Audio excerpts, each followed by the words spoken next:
A job is meant for working hard, but not for resting. That's what the protagonist was thinking. The others had already turned their attention to their colleague Weng.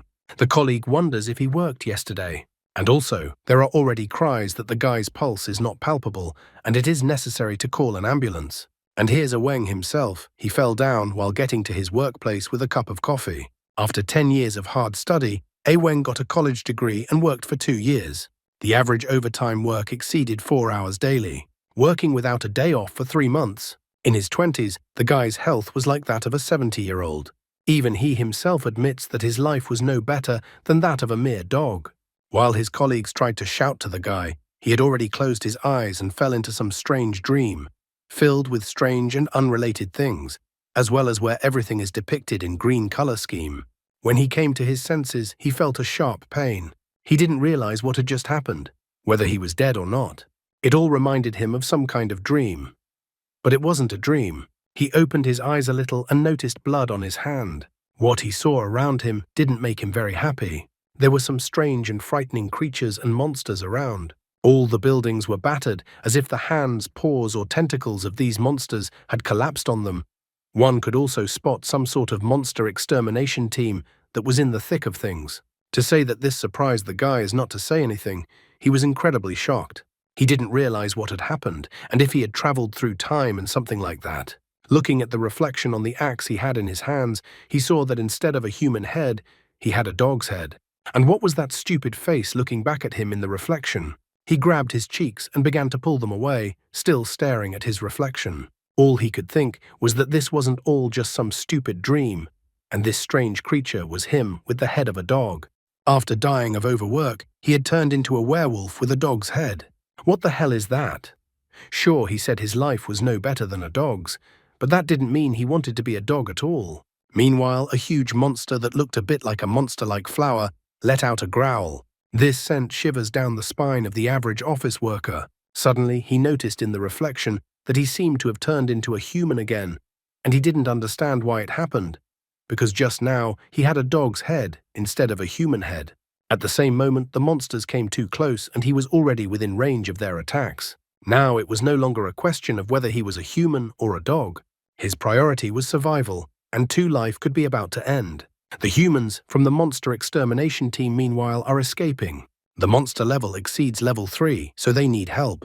Someone asks the commander to call for help, and someone is asking about whether they should retreat.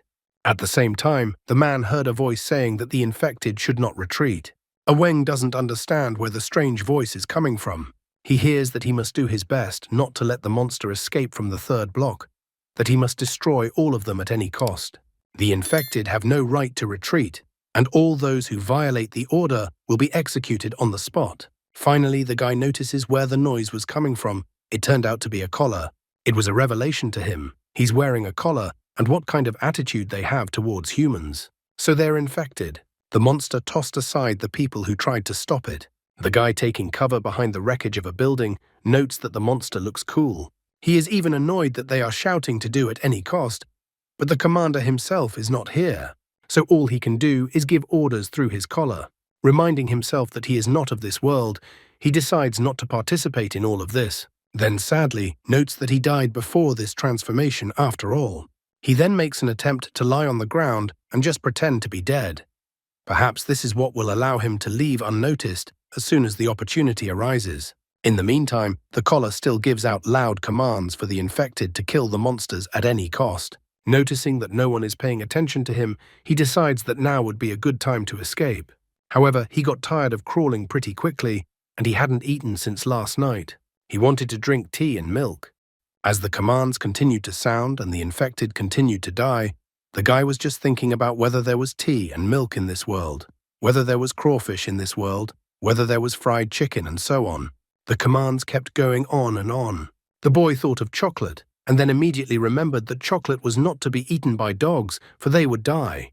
He wondered what would happen to him after eating chocolate, considering he had a dog's head. Slowly but surely he crawled to one of the buildings, then threw on his cap and decided to look around inside. An exit was already looming on the horizon. He was so excited at what he saw. However, the monster struck with its tentacles right in front of him, and the guy was protected by the girl, covering him with herself. The poor girl was thrown quite far away from this blow. The monster roared and prepared to attack the girl again. The guy pulled his cap over his eyes and decided that it was none of his business. The monster was already hovering over the girl and had his tentacles. Closing her eyes, the pink-haired girl is indignant that the monster is ugly and hurts her, and in general, how he caught her. However, when she opens her eyes, she notices that she was attacked, not by a monster with tentacles, but that someone did not save her and is carrying her in his arms. The guy's head, meanwhile, has started to turn into a dog's head again. He is directly enveloped in energy. He even tries to justify that he saved the girl and intervened just this once, and that's it. Wang doesn't even realize himself why he even intervened in the first place. The girl is surprised by the fact that he came after her and saved her. She even repeats it twice. She then also starts stroking the dog's head, stating that he is the same dog. She didn't realize it would be so much fun. The guy is so pleased with the head stroking. To get out of it all, he asks her to stop, especially since she's still in great danger. The protagonist wishes he could come up with a plan for them to escape. The pink-haired girl, pointing to the collar, reminds him that they will be torn apart if they leave the area. The girl even thought that the guy decided to die with her. Hearing this, the guy immediately stops. Now he understands everything. He said something about some human rights, and here it is like this. It's not surprising to him that the infected didn't rush to escape even when the danger was maximum. He wonders if he'll be able to escape with his head still in place. This world seemed to be too unfriendly to newcomers. Since they stopped, the monsters caught up with them rather quickly. Wang wonders why there are more and more monsters and why they are all coming towards them. The girl, on the other hand, shows with all her looks that she is not a damsel in distress. The answers to the guy's questions are not surprising to her because she is a monster hunter. Having said that, they dodge the monster's attacks. The guy decides that he has no other choice. Now all he has to do is fight. He even assumes that after his rebirth, he must have been given some extraordinary abilities. But contrary to what he says, one of the monsters destroys him with a tentacle, and Wang thinks about what a weakling he is. A pink-haired girl stands up for him, and with a single kick of her foot, she blows apart one of the monster's tentacles and orders him not to touch the dog. The girl asks if the dog is okay, and also tells him that even if the monsters are torn to pieces, they can still regenerate. The guy is surprised that they can regenerate so quickly and easily. The girl, on the other hand, informs him that she will just kill all the monsters, but the dog doesn't understand how the girl will do that if the monsters regenerate. He wonders if the girl has some sort of plan. The girl rips off her belt, then shoves some kind of thing in it, and suddenly it all turns into a huge-sized scythe. The girl even screams that now the monster will definitely die. Taking this huge scythe with ease, she jumps on this monster with tentacles, calling it a freak. The guy looking at all this was a little surprised. It turns out the girl did not need his rescue at all, and he was making a hero of himself. Meanwhile, the pink-haired girl is chopping up the monster. She needs to find the core to tear the monster to pieces. Dog thinks about what you've heard, so these monsters have a heart of sorts, and it's a core. If you destroy the core, you can kill it. Suddenly, he starts to smell and feels like he has an ability. His sense of smell is greatly enhanced. Every object around him has a unique odor. These monsters smell of blood and rot. There's also the smell of burning, and it's everywhere here. There's also a pleasant odor. It's that girl with the scythe. At this point, he takes a whiff and seems to find what he was looking for. He yells to the girl to listen to him, and that the core is right there. The girl doesn't seem to hear him. Apparently she's too engrossed, as if she's lost her mind. He takes something like a spear and stabs the monster, hoping his plan will work. The pink-haired girl stops and notices that something in the monster's behavior has changed. The dog's surprise is less. It turns out that his theory worked. However, the monster suddenly braids the guy along his arms and legs with its tentacles. This was definitely not something the guy had counted on. He started panting tremendously, once again feeling that his life was about to be cut short for the second time. So that was the end of his day-long journey to another world. However, suddenly he is called an idiot. These words burst out of a huge flaming mouth. The guy is surprised by this turn of events. It turns out he is still not dead, but is inside his subconscious. In his subconscious is a huge throne room, in the center of which sits someone resembling his current one, a chained werewolf. All around the subconscious in this hall are chains, as if a deterrent to this madness. Looking at this monster, Wang assumes that this beast is the original consciousness of this body he is currently in. There were some statues of people he didn't know everywhere. He wondered what these statues were. But then this big guy in chains spoke up and called someone a mean breed. Wang said hello to him. However, all of this really scared him and left him puzzled, as he didn't realize whether the prisoner in chains was talking to him or not. Besides, the prisoner did not look weak. The captive, on the other hand, was only throwing out scraps of words about how unforgivable it was and that he should kill them all. His gaze became incredibly wild, and he uttered that everyone should die. Wang was greatly frightened by such a thing, and then his body felt as if it was pierced with energy, and that energy filled his body. Suddenly, Wang's consciousness came to his senses, and he lightning quickly broke the monster's tentacle bindings that were restraining him. Even the pink-haired girl paid attention, though she was busy with her fight. The guy, who had become more like a large dog or wolf, easily grabbed the core or heart of the monster that had almost killed him a while ago. Then he squeezed the heart with his huge paw, and the remnants scattered in different directions. The monster let out a deafening roar, and then died. And do you think that the guy will become the same by the results of his journey as that monster which sits chained in his subconscious? And by the way, remember that work is not everything in your life, so take care of your health. The entire body of the monster that looked like a flower shrank. The pink-haired girl kept looking at the monster, trying to understand what had happened. The team responsible for destroying the monster was also a little puzzled. They were happy that the flower monster was dead, but they didn't really understand how it happened. Meanwhile, the dog's head began to fade away. A moment later, Wang regained his human head. Suddenly, some powerful energy materialized in his hand. This mysterious energy flew off the guy's hand and plunged into his chest. At the same moment, it was as if he was inside himself, and the monster flower reappeared right in front of him. Wang realized that he was most likely in his subconscious. The only thing he didn't understand was why the monster had reappeared in front of him. However, the guy must have forgotten that he was not alone in his subconscious mind, and his inner monster was not slumbering either. The monster flower shook as the giant dog appeared in front of him, ready to tear him apart.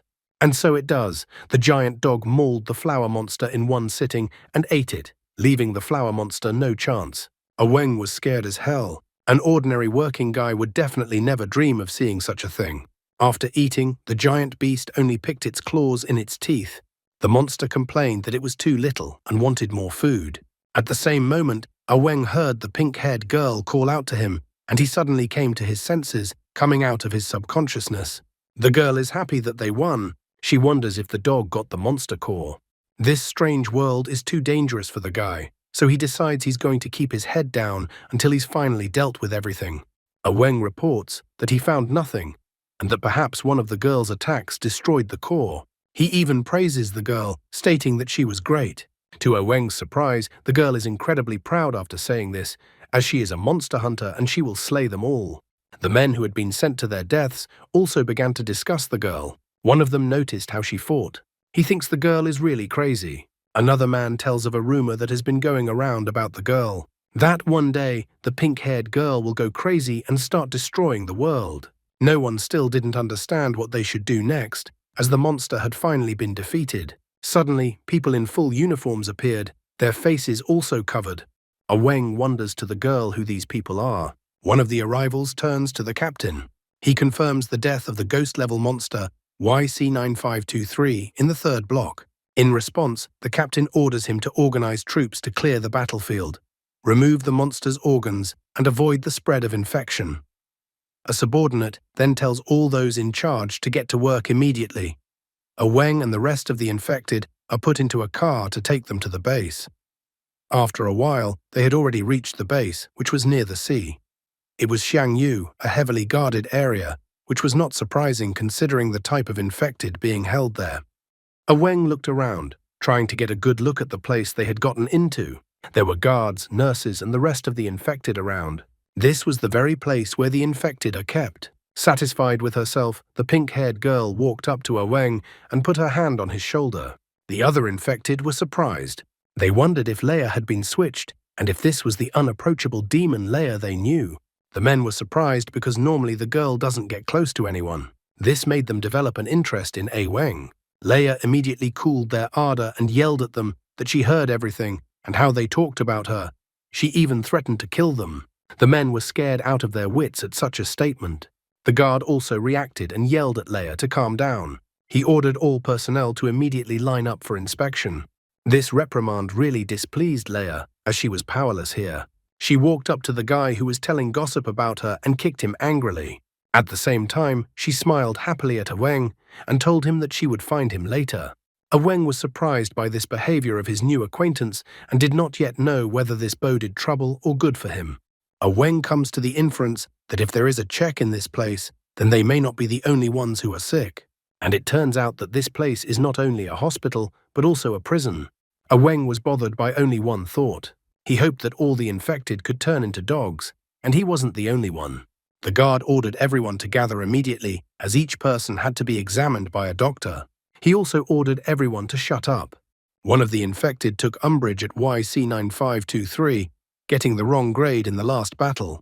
Another man is surprised by this fact. A third man asks them to shut up as they might be overheard. One of the men points to Wang and informs the others that a real disaster was avoided thanks to Wang. The other man was surprised. He didn't believe that Wang was able to deal with the monster with one punch. He would rather believe that Leia had dealt with the monster. The infected who were in this sortie don't really care about the point. The main thing is that for passing this level, they are rewarded, and quite a good one. Wang realized it right away. Almost all of the infected are just a group of idiots who are not much different from typical prisoners.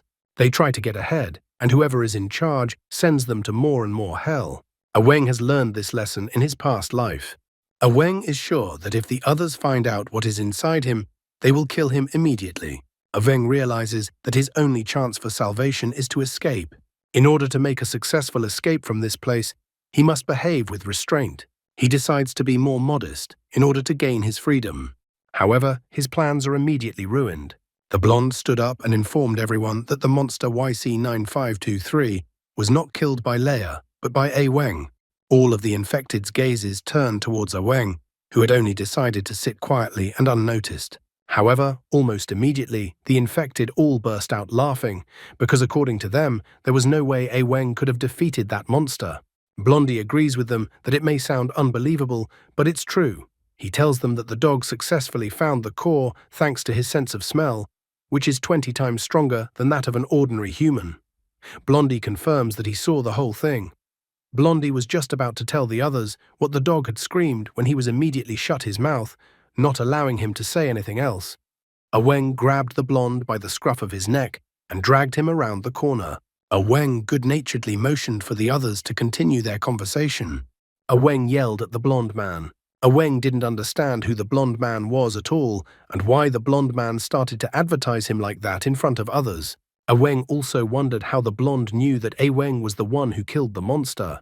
The blonde man, with a confused look, informs him that his name is Xu Jie and he is actually Wang's roommate.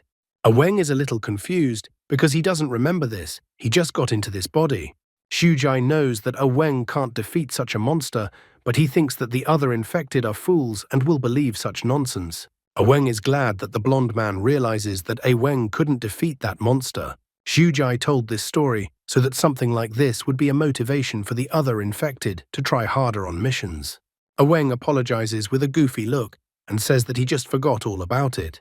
Wang puts it down to the fact that he bumped his head during the fight. Meanwhile, a nurse comes over and starts calling out the number 7763 and asking where he is.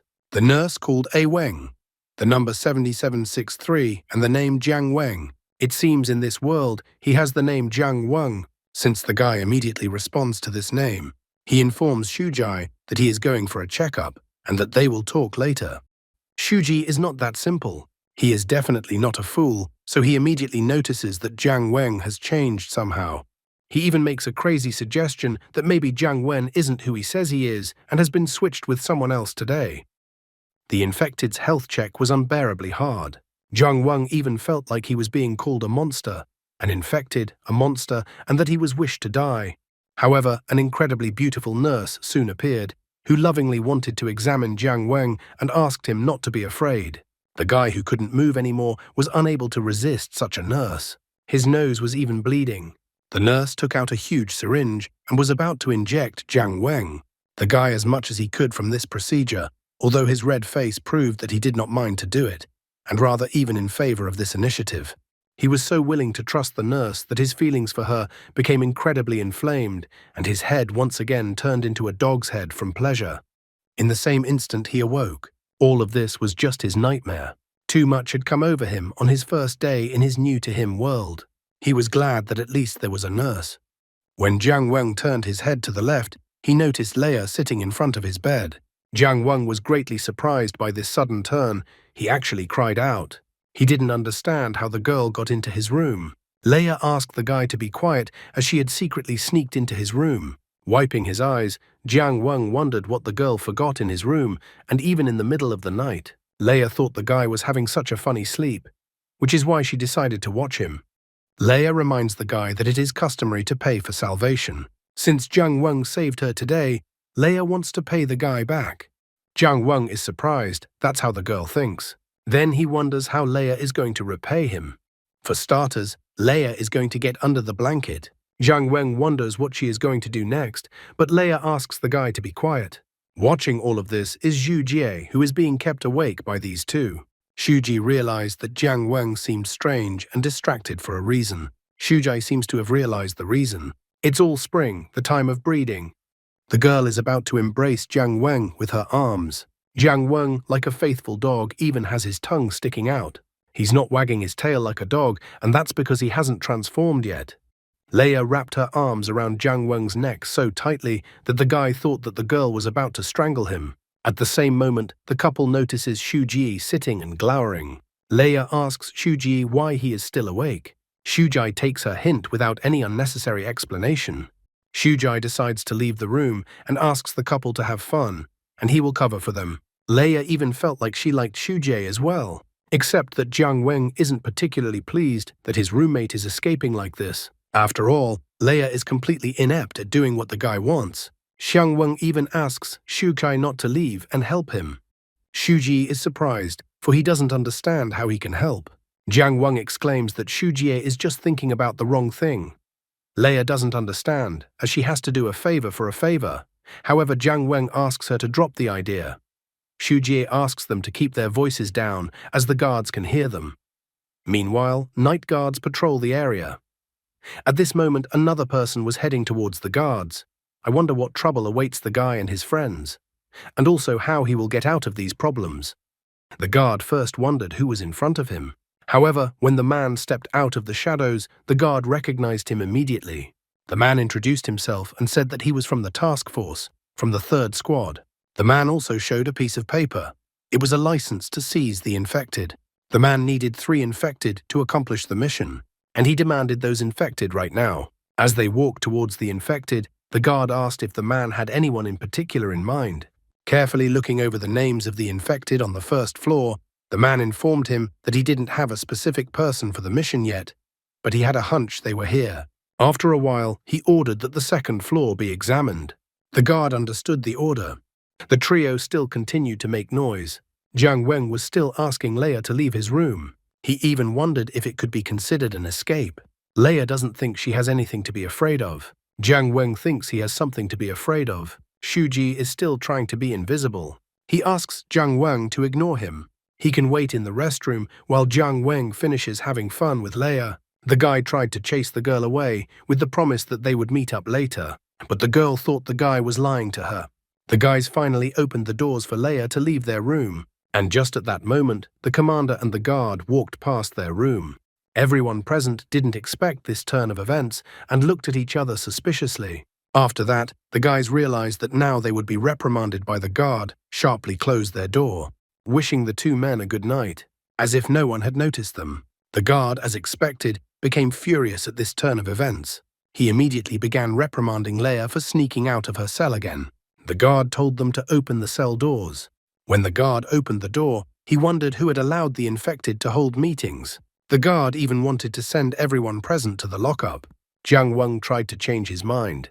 Shujai also said that everything has a price. That's why he suggested to discuss everything personally with the guard. Leia, on the other hand, is not going to hide anything. She calls the guard a jerk because she just got lost on the way to the shower room. Jiang Weng is sure that the guard has a small salary, which angered the guard. While Jiang Weng was begging the guard to be merciful, the man from the task force started looking at the guy carefully. The man immediately informed Jiang Weng that here he was, meeting him. Jiang Weng does not understand anything. However, the guard is angry at Jiang Weng for just standing up. As it turns out, the commander chose Jiang Weng for the mission. The guy doesn't understand what mission we are talking about. Jiang Weng starts faking it, stating how much pain he is in. He reports that the wound he got during yesterday's battle hurt a lot. Even the nurse said that he should rest for at least 10 more days. Everyone present was perplexed by his words. Jiang Weng apologizes and informs them that he cannot take part in the mission. He even reminds the guard that the guard was going to send him to lockup. Shujai tries to shut the guy's mouth and informs him that he was just joking like that. He even asks for just a minute to talk to Jiang Weng. Shujai wonders to the guy what he is doing. After all, he was going to try his best to prove himself. That is why Shujie doesn't understand why Jiang Weng would miss such an opportunity. He also notes that Jiang Weng is not a good actor. Jiang Weng says that Shuji can do what he wants, but he won't fight anymore. Shuji, on the other hand, informs him that the likelihood of there being someone like YC9523 this time is extremely low. Therefore, he believes that the guy has nothing to worry about. If that's not enough words either, then Shuji puts his hand on Jiang Weng's shoulder and tells him that if he cares so much, he will also go along with him this time so that Jiang Weng will feel safe. Shujai thinks that this time they will definitely succeed in gaining recognition and proving their importance. The guard is against this, however, because the commander hasn't said a word about Shujie. Leia is not going to be left out, so she raises both hands and declares that she will also go with the others. The guard tells the girl not to interfere and demands that the girl return to her cell. Shujie, on the other hand, informs Jiang Weng that he will be by his side. The guard here, too, tells them not to decide things on their own. Leia also declares that she doesn't care, and if the dog and the yellow head go, she'll go too. Leia does not understand why she is not allowed to go. The guard, on the other hand, is too noisy with all these infected. The commander can't stand all this talking noise, so he tells everyone to shut their mouths. He says he'll be the only one talking now. He will decide who he will take and who he will not. The commander tells all three to expect him at 6 in the morning and no tardiness, and then leaves.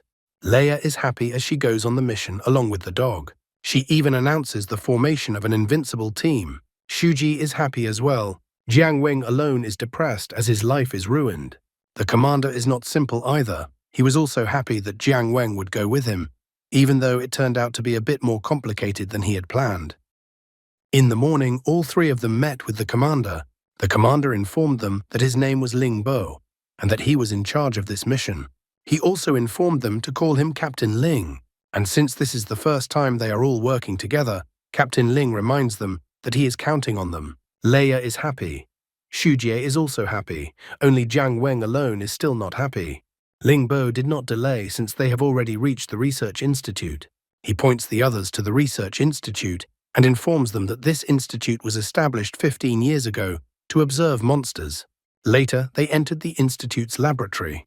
Captain Ling informed that this laboratory is off-limits to ordinary personnel. A few days ago, there was a theft in this lab. A batch of monster organs that were to be used in next week's experiments were stolen. Jiang Weng is upset by the information he heard. After all, since they're monsters, even they're expendable. Shujai reminds his friend not to underestimate the monster organs. He even thinks that his friend still hasn't recovered from his amnesia. Shuji informs him that after battles, they always send the monster organs to this lab for research. He reminds them that although the risk of infection from contact with them is quite high, the monsters are of great research value. The treatments that help the infected avoid worsening their condition happen to be based precisely on monster organ research. Also, another important point is that most of the modifications to the guards' weapons and the infected's weapons as well are also related to the research at this institute. These words make Jiang Weng take a look at the weapons that Leia always carries. Captain Ling, who heard all this, confirms Shuji's words.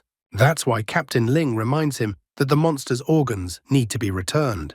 He showed Jiang Weng a crate that contained a particular batch of monster organs and asked the guy to try to find something using his sense of smell.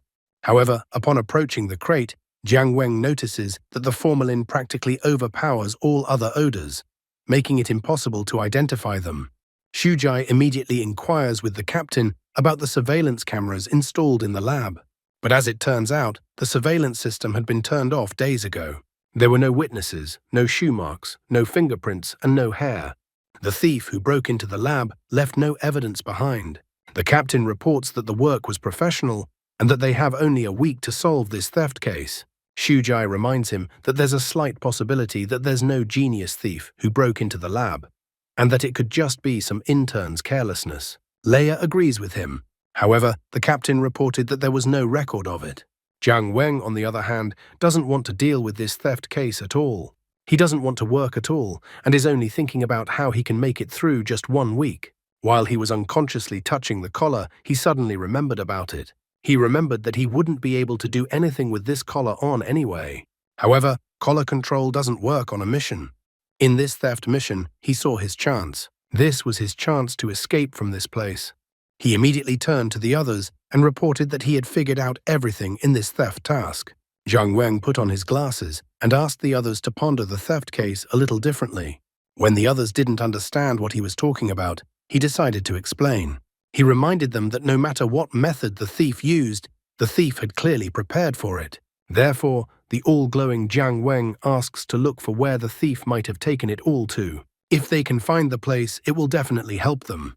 Leia was all glowing. After hearing the information from the guy, she even praised him. Xu Jai was also happy that finally a friend had suggested something sensible.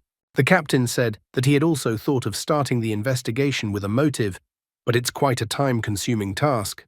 Jiang Weng asks the captain not to worry about anything, because with the help of their abilities, their team will succeed. Leia is already all excited to enter the battle. Xu Jie is also ready to do his best. Looking at the trio standing in front of him, the captain sighed and decided that this was really the only way out in the current situation. Thinking about where the first place the organs could have been sold to, there's only one place that comes to the captain's mind. And that place is called the black market. Jiang Weng is happy to hear the news because everything worked out and he has a chance to escape. Meanwhile, some guy who had been working since he was a little kid reported that he was from Luguan restaurant and had come to pick up a fresh batch of goods. He required everything to be delivered to the restaurant before 3 o'clock in the afternoon. He needed 100 kilograms of mussels, 100 kilograms of shrimp, 150 kilograms of clams, and 25 kilograms of fish. Suddenly, the guy was thrown the fish and told that it was for his boss.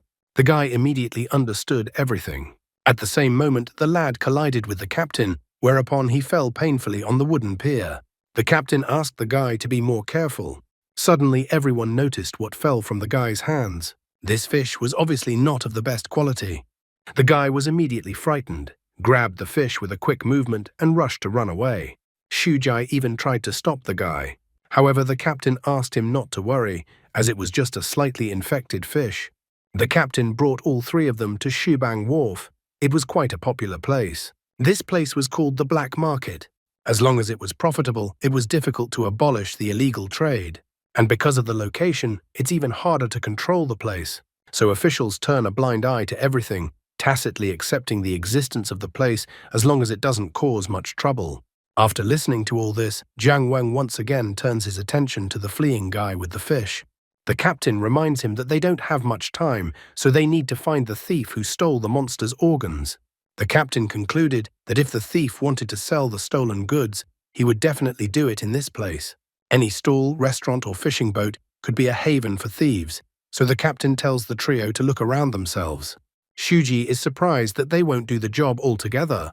Eventually, the captain informs them that he has better things to do. He tells them that if they find anything suspicious, they should report it to him. He even wishes the others good luck. And after that, the captain leaves them. Meanwhile, the captain did not go to rest. He went to one place. When he entered the establishment, everyone there was having fun. However, as soon as the captain opened the door, all the men's eyes immediately went to the captain. The captain is glad that everyone turned out today. He even declares that no one will be able to escape today. However, as it turned out, this was a premature opinion, for the captain had come to this place to rest. Taking off his jacket, the captain declares that he will get rich today. Another man even called him a jerk. The captain, however, informed everyone that no one would go home today unless they were drunk. He even tells the boss to bring in a dozen mugs of beer. Everyone in the bar was overjoyed. After a moment, the captain himself was happily pouring beer from the bottle into his mouth. At the same time, Shujai only noticed that the captain had really left them alone. He even seemed unreliable to Shujie. Jiang Weng, on the contrary, thinks that the captain did the right thing. After all, they only have 7 days to find a needle in a haystack. Therefore, the best option is to split up and act. Jiang Weng decided to go ahead and contact them later. Leia, at this moment feeling free, was already running away from them in the opposite direction. Shujai was at a loss, as he didn't know what to do in such a situation. In the back of his mind, Jiang Weng apologized to the guys, as he would have to act on his own. He decided to bring everyone here not to investigate, but to regain his freedom. Walking through the black market, he notices that there is a very diverse crowd in this place, and the chance that he will find the right person for him is quite high. He needed someone to take the collar off of him. He only had 7 days, so he didn't want to waste a minute. From the moment he entered the black market, there were many strangers' eyes on him. Finally, after a while, Jiang Weng reached one building in the black market. He thought that this was the starting point of his search. At the entrance to the establishment, the guy was greeted with a smile by an employee. Meanwhile, night had fallen and the captain still continued to drink, not wanting to go anywhere. The next morning, Leia and Shuji still also went in search of the stolen organs. After finding a place to sleep for the night, Leia slept in the bed while Shuji sat outside the door. The third day came. The morning came quickly and the black market was fully operational again. Jiang Weng let out a frustrated sigh. It was more difficult than he had anticipated. In 3 days, he still hadn't managed to accomplish anything. He had already noticed that this restaurant was obviously not that simple, but he still hadn't been able to find out anything. There was too little time for such a task. Suddenly, the employee who was only talking to the guy who came in ran to his boss. The boss's smile could not be hidden after his words. The boss didn't hesitate to run to see what his subordinates had done. The subordinates were all smiles when the boss ran out to meet them. He asked if they had succeeded. One of the subordinates said that they had succeeded. He even praised the boss because he was incredibly talented and that his method had worked. The other subordinate agreed with this statement. They gathered the infected creatures together, then starved them, and then forced them to fight each other. One of the infected became incredibly ferocious through this method. As soon as they opened the container, a monstrous monster emerged. This monster looked like a chimera, as if a fish had been combined with an arthropod. At the same time, the fish had giant fangs. Level, weak beast. The boss asked if anyone had discovered their plan, and the subordinate replied that it was simply impossible. The boss is incredibly happy to hear the news. He is glad because the more ferocious the monster, the more expensive it can be sold. Even for such a monster, he was expecting to get 100,000. Meanwhile, Jiang Weng was sitting on the roof with his hood over his head like a Spider-Man. He knew that there was something going on in this place, but he didn't think it would be this much fun. Suddenly, the monster became enraged and pushed his subordinates away. The monster was about to escape, however. The boss told his subordinates not to let the monster escape. At the same moment, right in front of the monster, Jiang Weng jumped off the roof. The boss immediately told the guy to stop the monster. Jiang Weng is upset. He doesn't understand why people want to possess what they are not supposed to. He reminds him that it's the boss's monster, so he and his subordinates should help Jiang Weng. The monster still keeps running at the guy, so he has no choice. Jiang Weng firmly grabs the wooden beam like a baseball bat and swings like he's trying to hit a home run. The boss practically has tears in his eyes as the defeated monster falls right in front of him. The boss is incredibly upset because now he won't get his 100,000. Frustrated and furious, the boss wonders who the guy in front of him is. Jiang Weng is practically sickened by the stench that comes from the monster. Since the boss asks who he is, Jiang Weng informs him that he is the one who knows their secret. The boss and his subordinates immediately stared at the collar around Jiang Weng's neck that he had specifically shown them. Seeing the collar on the guy, they were immediately wary because he is infected. Jiang Weng admits that the boss is not mistaken and that he is the infected one. The guy immediately informs the boss not to worry. Jiang Weng didn't have any thoughts of reporting them, and he doesn't realize if there's any point at all. Then the boss asks what the stranger wants from him. Jiang Weng says that he came to ask some questions, and he hopes to get an answer to them. And if the answers are different from what he knows, It will make for an uncomfortable situation. The boss immediately realized that it sounded like a threat, so he became even more wary. Jiang Weng asked his first question. How long had the boss been working in this field? The boss said that he inherited the restaurant about 7 years ago. Jiang Weng immediately noticed that in 7 years, the boss must have acquired connections. Even more wary, the boss informed that he had some connections. Then Jiang Weng asked the third question. Was there anyone who could remove the collar from him? The boss was incredibly shocked when he heard what the guy standing in front of him said. Jiang Weng once again points out that the boss didn't hear it and that he is looking for someone to take the collar off him. The guy notices that this is also beneficial to the boss. After all, what the boss is doing is not normal. If the boss will help him, he will help the boss. The boss immediately informs him that he has a man who can remove the collar. He offers to take the guy to him. Jiang Weng likes people with business acumen. However, the boss shows his subordinates a thumbs up, and they somehow smile grimly. I wonder if they're going to harvest the guy's organs. I've seen something like this before. Meanwhile, Shujai notices that their friend has been gone for days. Leia is also upset that her dog is missing. The captain was also nowhere to be seen. Shuji only hoped that nothing bad had happened in the meantime. The boss led the guy to have his collar removed.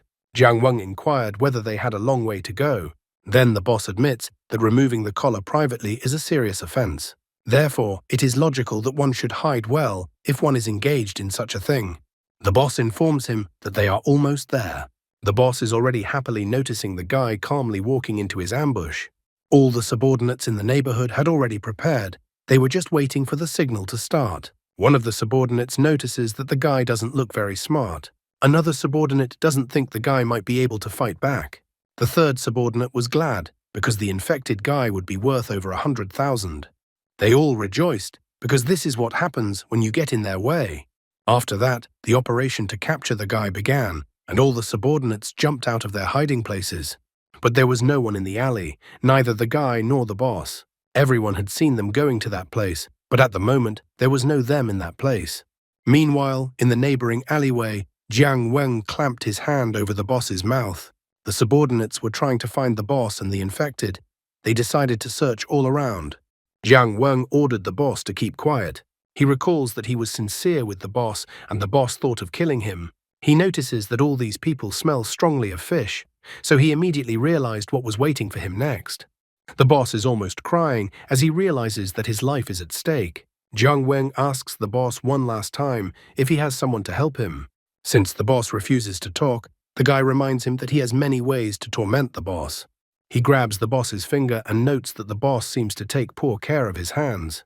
It seems to the guy that the boss has so many burrs on his hands. He even offers to help the boss and tear them off one by one. The boss's eyes even started to bulge.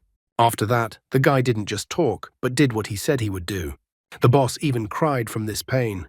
Jiang Weng doesn't understand why the boss doesn't tell him. He even calls the boss a stubborn talker. The boss couldn't stop his tears. It was only at this moment that Jiang Weng noticed that he had been gagging the boss all this time. He even apologized to the boss. He asks that when he let go of the boss's mouth, then he wouldn't think of screaming, because the boss hasn't seen all that the guy is capable of yet. As soon as he let go of the boss's mouth, the all-crying boss sat down on the ground and as if to let out a breath. Still crying, the boss immediately said that there was a place called Xiaguang. There was a person there who could help the guy remove the collar. Only the people living there would dare to do such a job. Jiang Weng inquired if the boss was cheating him this time. The boss immediately squeals with fear that he is not cheating him. The guy reminds the boss that if he finds out that the boss cheated him, the boss won't get off that easy this time. In the same instant, the guy's face turns into a dog face. He promised that if the boss had cheated him, he would arrange for the boss to have nothing to get burrs on. The boss was incredibly frightened by what he heard. The same boss who thought that he could do whatever he wanted and that no one would ever do such a thing to him. After saying those words, Jiang Weng immediately left the boss. And at the same moment, the subordinates arrived at the scene of their boss's humiliation. They kept wondering where the jerk who was next to the boss was. The guy was glad that he was finally able to find the information. The city in question was about 100 kilometers from the black market. He had 2 days left for everything. He's even trying to think positive that he'll definitely succeed in getting the collar off this time. Suddenly, in an alley, Jiang Weng bumps into a guy. and the guy's smell seemed familiar to him. This guy talking on the phone had the smell of a lab where monster organs were missing. The man informed his interlocutor that the goods were ready, and he demands that everything be as agreed, not a penny less in money or weapons, and that he was on his way. Jiang Weng, meanwhile, was hiding around the corner. The man smelled of formalin from the lab, even though the smell was faint, but it was definitely him. Jiang Weng even wondered if this was the thief they were looking for. Even if he is not a thief, he is definitely related to this case. The guy realizes that this encounter with a potential thief is too bad timing. If he reports the potential thief, it will ruin his plans. The captain, in the meantime, continued to party at the bar and not engage in his assignment. He even sings songs. Suddenly, someone called his phone and the all-cheerful captain answered the call. It was Jiang Weng, who still decided to report that the target had been located. He had found the kidnapper. The captain seemed to sober up from the information he heard and was no longer so drunk. Jiang Weng said that he was currently watching the potential thief. The potential thief was on his way to his city. Jiang Weng then reported that the suspect is a man about 175 centimeters tall, appears to be 27-28 years old, wearing a red and white twist, wearing a gold chain, has a tattoo on his head, no eyebrows. Now the suspect was about to board the dark red ship at the West Pier, so Jiang Weng asks the captain to hurry. Jiang Weng believes that he has done even more than what was required of him. After that, he is going to head to Xiaguang. At this time, the guy himself, someone was watching, hidden in the shadows, and the guy didn't even notice it. Meanwhile, the suspected thief had already negotiated with the captain of the ship. After their conversation, he easily jumped onto the ship. The captain and the others watched from hiding. Shujai wondered where the captain had been all this time and why he smelled so stinky. The captain, however, calls him an idiot and that he doesn't realize it's all a disguise necessary for the investigation. He even tells them to watch themselves first. Looking at the ship, he thinks that Jiang Weng must have talked about this ship. The ship had a completely ordinary number, and the captain was curious if it was related to this case. Shujai wondered where their friend was, and did he really tell the captain about everything but didn't show up himself? Unfortunately for them, the guy didn't respond to their messages. Leia is worried too, because the dog has been gone for days. Shujai assumes that the guy decided to investigate on his own. Leia, on the other hand, is worried that the guy might have been grabbed by those freaks. The captain thinks that if he got it right, he's got a big fish on the hook. He's even thinking about getting a promotion, and once he's on the thief's trail, he doesn't need the infected anymore. So he decides to send them back today. He is glad that the enemy blundered, and he managed to remain undetected by the enemy. He believes that he should follow the plan, and then everything will definitely work out. However, he did not consider other variables in his plan, for to his surprise and incredible shock, Leia and Shujie had walked out onto the dock directly to the ship while the captain was contemplating his promotion.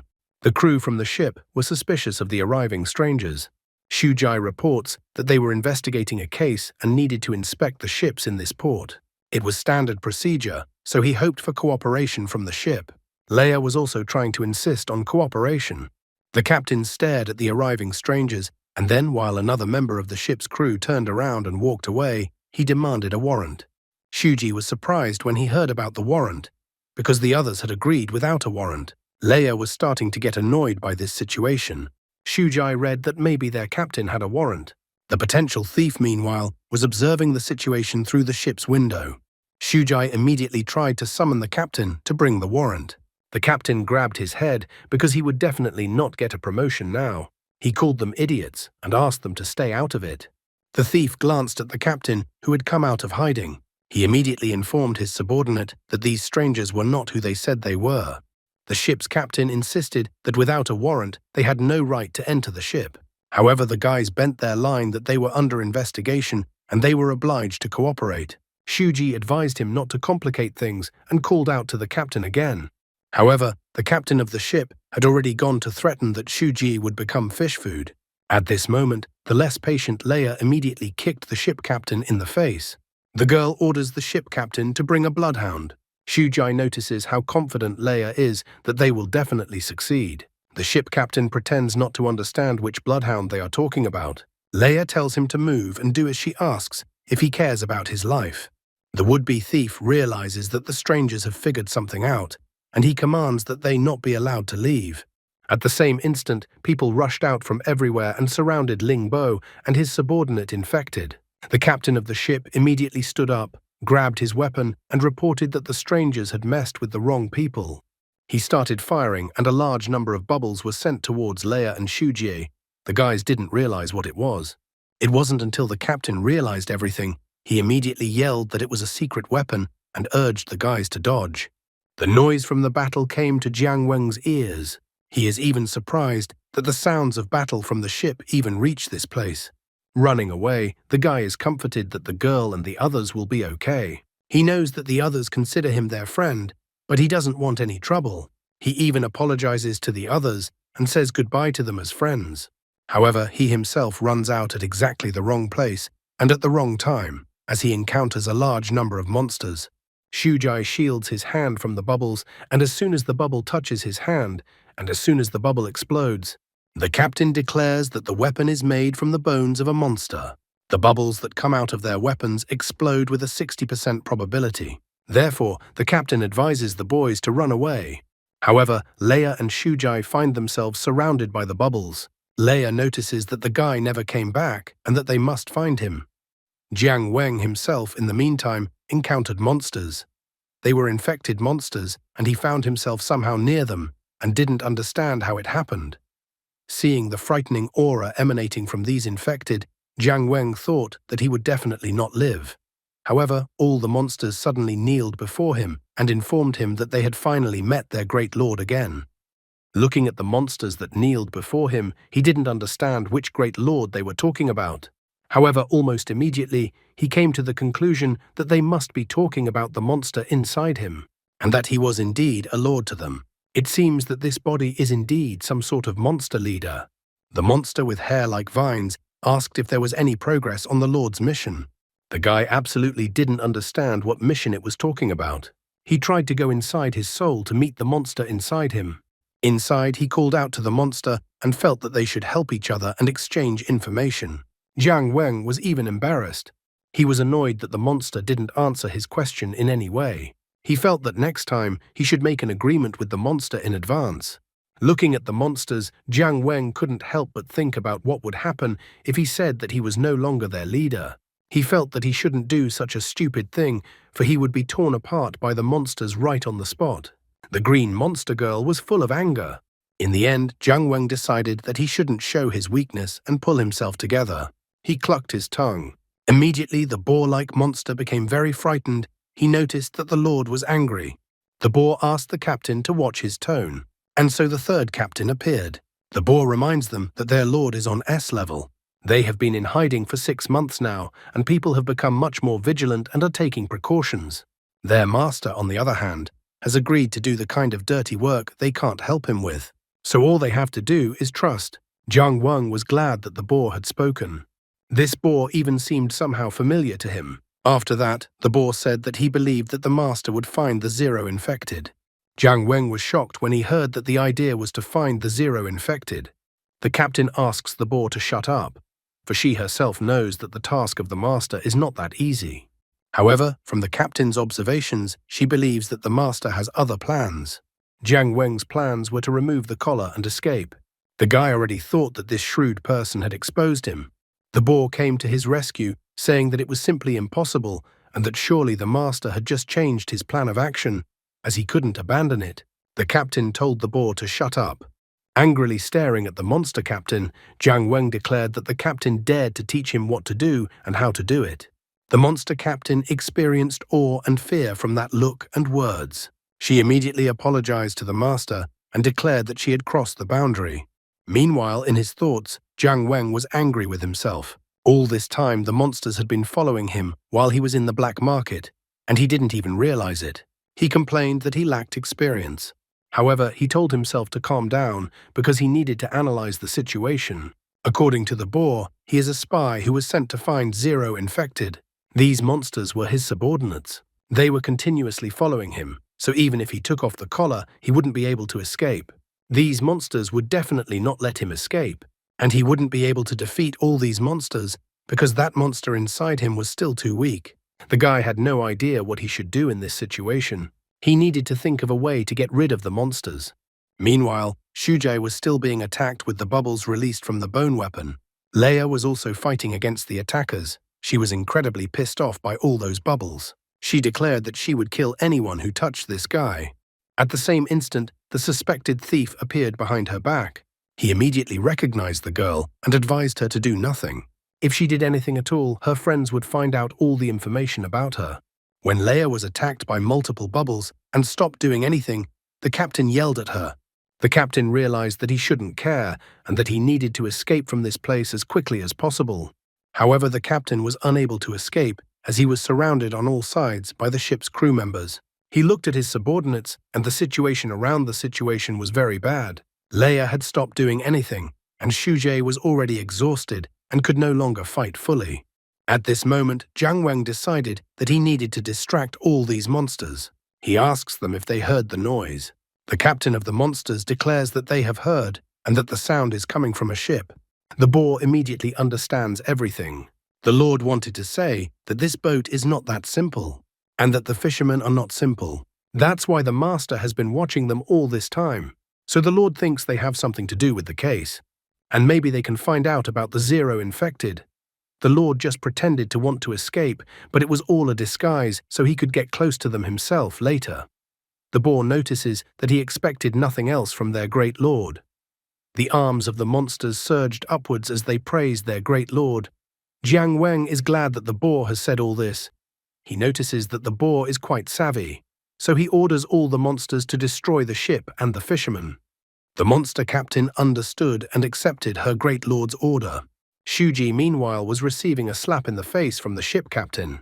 Leia raised her hands and declared that they were surrendering, and only Ling Bo still didn't understand how he got into this situation. The would-be thief, meanwhile, was about to end all this squabbling. He took out a weapon, the exploding bone, enhanced version. This weapon was quite popular in the neighborhood. The official number is YC0467.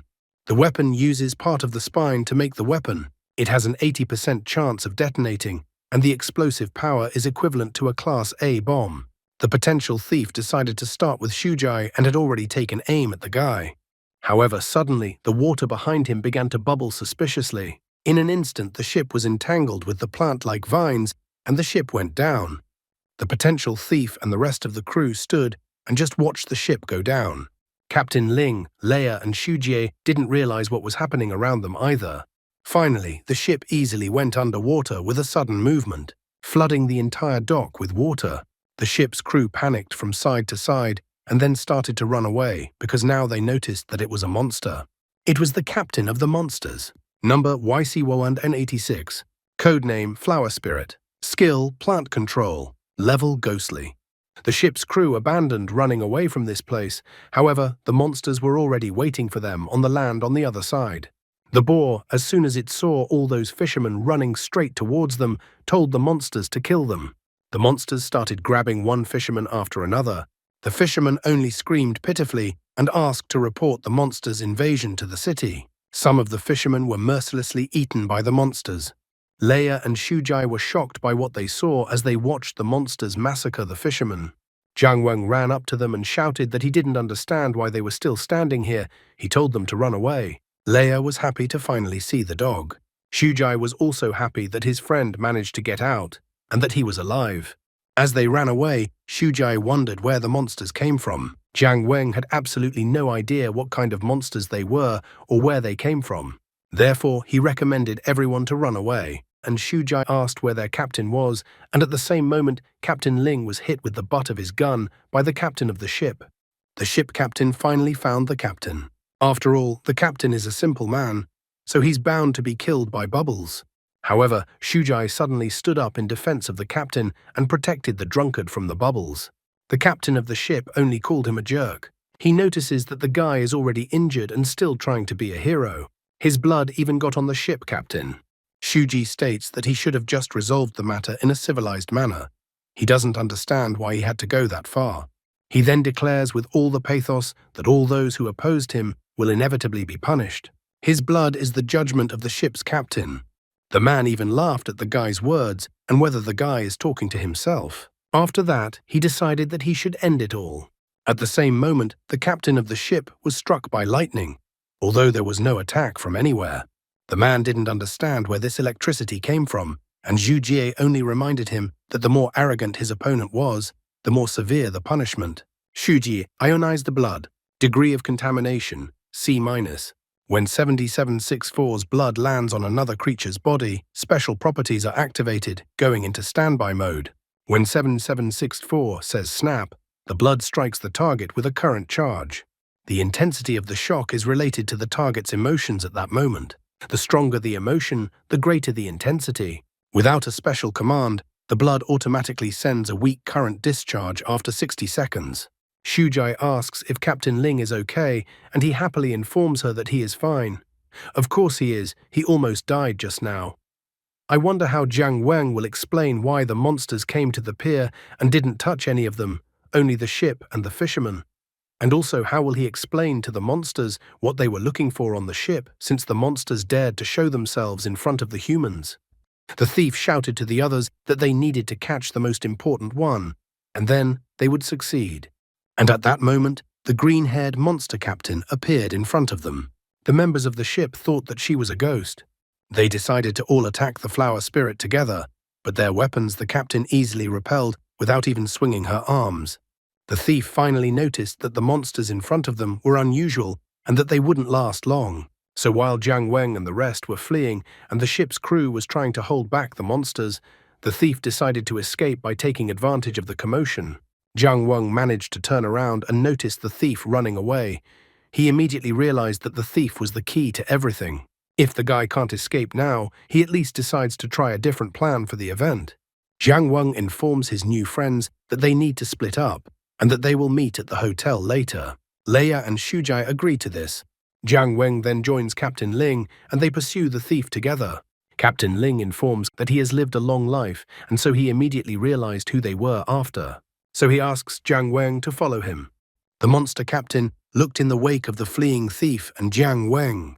By this time, the monster had already managed to kill all the members of the ship, which the boar reported to the monster captain. The boar informs the monster captain that the Lord has told them to retreat when they have dealt with the fishermen. The boar asks the monster captain to leave quickly before the fishermen's reinforcements arrive. The monster captain looked to follow her fleeing lord, who was chasing the thief. She had doubts about their lord. She frowned her face. She seemed to suspect something. A thief escaped from a dangerous place. Having escaped from pursuit, he immediately began to call his accomplice. The thief reported that a group of fake investigators, 3 people and a dog, had come to his base to search him. Also, he did not understand where the group of monsters that attacked them came from. He wonders to his interlocutor how he can find out if they are connected. The thief also informs him that he will be able to continue supplying. He commits to a steady supply of monster organs. It seemed to him that too much hype has been raised, which means that the relevant authorities will get involved. Therefore, he asked for help in hiding for a while. The thief said he was on the west coast and that he wasn't being followed because he wasn't new to the business. After that, the thief was going to wait for his interlocutor at that place. After a while, a man in a classic suit appeared on the coast with a briefcase in his right hand and also wearing glasses. The man had a scar over his left eye. Seeing his interlocutor, the thief immediately rejoiced because the boss had come in person. The thief asked if the money was in the briefcase, and if it was, the thief asked to give him the case. He also asked if the car was ready for him. However, the boss first asks if the 3 men saw the thief's face and if they are alive. The thief is furious, wondering if the boss is going to burn all the bridges. Because of his anger, he even holds a gun to the boss's head. The thief doesn't understand why the boss would do such a thing. The boss reports that the thief is in the supply business, and the boss pays for those supplies. The boss reminds him that the thief knows that all their deals are strictly confidential, and now the thief has started to get them in trouble. The boss coldly remarks that all these actions on the part of the thief are unprofessional. The boss also notes that it's also unprofessional on the thief's part to point the thing at him, especially since it won't work on him.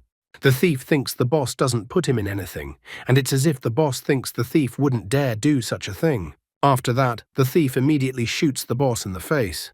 A briefcase fell out of the boss's hands at the same moment and landed behind the guy. The thief began to resent that the boss had used it and now decided to throw it out.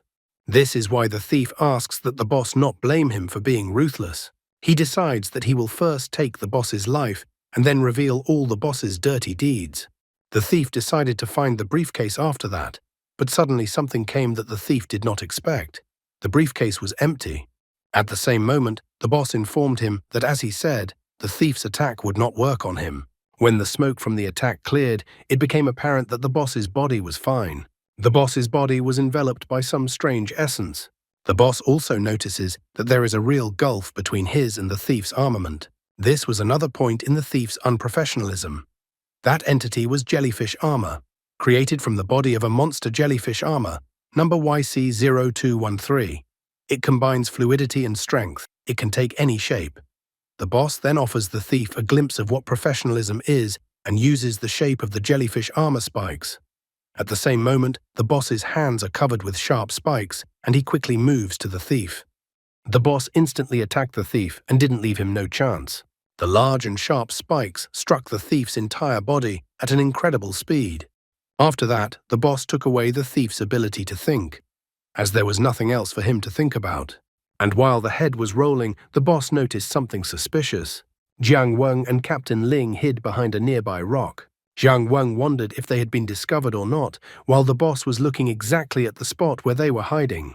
The boss couldn't let the witnesses be left alive if there were any, so he went to see what was behind the stone. Looking behind the rock, the boss found 2 footprints. He immediately realized that something was not clean here, and that according to those footprints, there were 2 people here. Jiang Weng and Captain Ling meanwhile tried to escape. Jiang Weng wondered why the man wasn't chasing them, and if they had gone unnoticed. Jiang Weng thought that the guy was a common thief who was donating organs to that boss with the scar, which means it's an organized criminal trade. The captain ran as fast as he could because he noticed that the man with glasses was very dangerous, but he wondered who the man with glasses was. The captain thought of the man with the scar and kept repeating it. He thought he had seen this man. Finally, the captain managed to remember that 6 months ago there had been a tour of the lab. A group of executives came that day. In that group was this man with the scar. This man is the secretary of Sanju's organizational department, Wang Ai, and now it turned out that this man was the one behind the theft of the monster's organs. The captain began to complain about how he was an idiot and that he should have guessed earlier.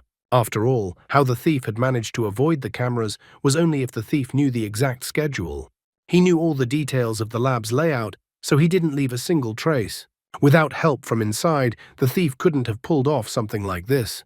The captain noted that his intuition had not failed him and that investigating was the right thing to do. He was even glad that he had definitely caught a big fish this time. The captain doesn't understand his situation at all, and he's incorrigible. Meanwhile, the 5th squad arrived at the scene of the battle between the monsters and the fishermen. The monster incident happened at pier number 13, so all the troops closest to the site were sent there. Jiang Weng and Captain Ling also arrived there and tried to pass so that they wouldn't be noticed. So Jiang Weng and Captain Ling arrived at the hotel. Leia was happy to see her dog and immediately climbed up for a hug. Leia and Shujai wondered where Jiang Weng and Captain Ling had gone. After a short story, the captain stated that the investigation is over, which means they can go back. The captain reports that they have all had a very hard time in the past few days. He must have forgotten that he had been drinking at the bar all those days. The captain states that after what happened, they can all be considered comrades for having survived death together. The captain suggests that they all have dinner, as they must be hungry. Leia immediately complains that she has no money for that. The captain sighs because they don't have to have money, since all food expenses are covered during the investigation. However, he states that excessive wastefulness should be avoided. I wonder how this drunk is going to provide his bosses with all the receipts for drinks and food from the bar. Shujai informs him that he knows a great place for such an occasion. After a while, they arrive at Shujai's designated location. Shujai immediately shouts to his mom that they have arrived. It turns out that Shujai has a mom. A woman came out of the house. She was surprised that Shujie had shown up. The mom was only expecting her son for the holiday in 9 days. She immediately wonders why the son came so early. Shuji introduced his friends to his mom, and also said that they were on a mission nearby, so Shuji decided to stop by mom's house. Judging from the surroundings, Shuji's mom lived quite poorly. The captain was surprised that this place belonged to Shujie's mom. The son, on the other hand, praises his mother's food. Jiang Weng, on the other hand, notes that the beer goes well with the appetizer. Leia is of the same opinion and asks for more. Leia likes cold drinks. Shujai asks her not to drink too much and to eat more. Jiang Weng asks the captain if he is happy that there is progress in the case. He was about to tell about the man with the scar. However, the captain interrupts him and asks Shu Ji how his injuries are. Shujai reports that he has self-healing ability, so he was fine. Leia was still happy to drink. Everyone tried to force Shujai to drink for some reason, but he refused. Shujai's mom reported that her son had been a good boy since childhood. Everyone sat and ate and enjoyed this good time. Suddenly, Jiang Weng asked the captain again if he knew the man with the scar. Leia and Shujie also tensed up. They were curious about the scarred man. However, the captain wasn't going to give up and decided that he would tell them if they outdrank him. Obviously, the captain didn't want to say anything about the man with the scar. After a while, Jiang Weng declared that the captain was just a monster. Leia still refused to give up. She asked Shujai to help them, but he refused again. At that time, even his mom had already decided to let Shuji have fun with his friends since it was the first time he brought someone home. Leia wanted Shujai to listen to his mom. Jiang Weng thought that auntie was so kind. The captain, on the other hand, couldn't think of much else anymore. However, Shujai said that he didn't want to do this. Besides, he didn't like the taste, and he also didn't want to lose control over himself. Therefore, he firmly and clearly stated that he would not do it. But he couldn't believe these words because a moment later, he was already having fun with his friends. After a while, Jiang Weng, Leia, and Shu Jie were already asleep sitting at the table. The joyful captain informed the boys and girl that they had lost. Shujai's mom only sighed, finding it all very funny. The captain informs them that they had to face the adult trickery as soon as possible. He even stated that he had to try really hard today to not lose.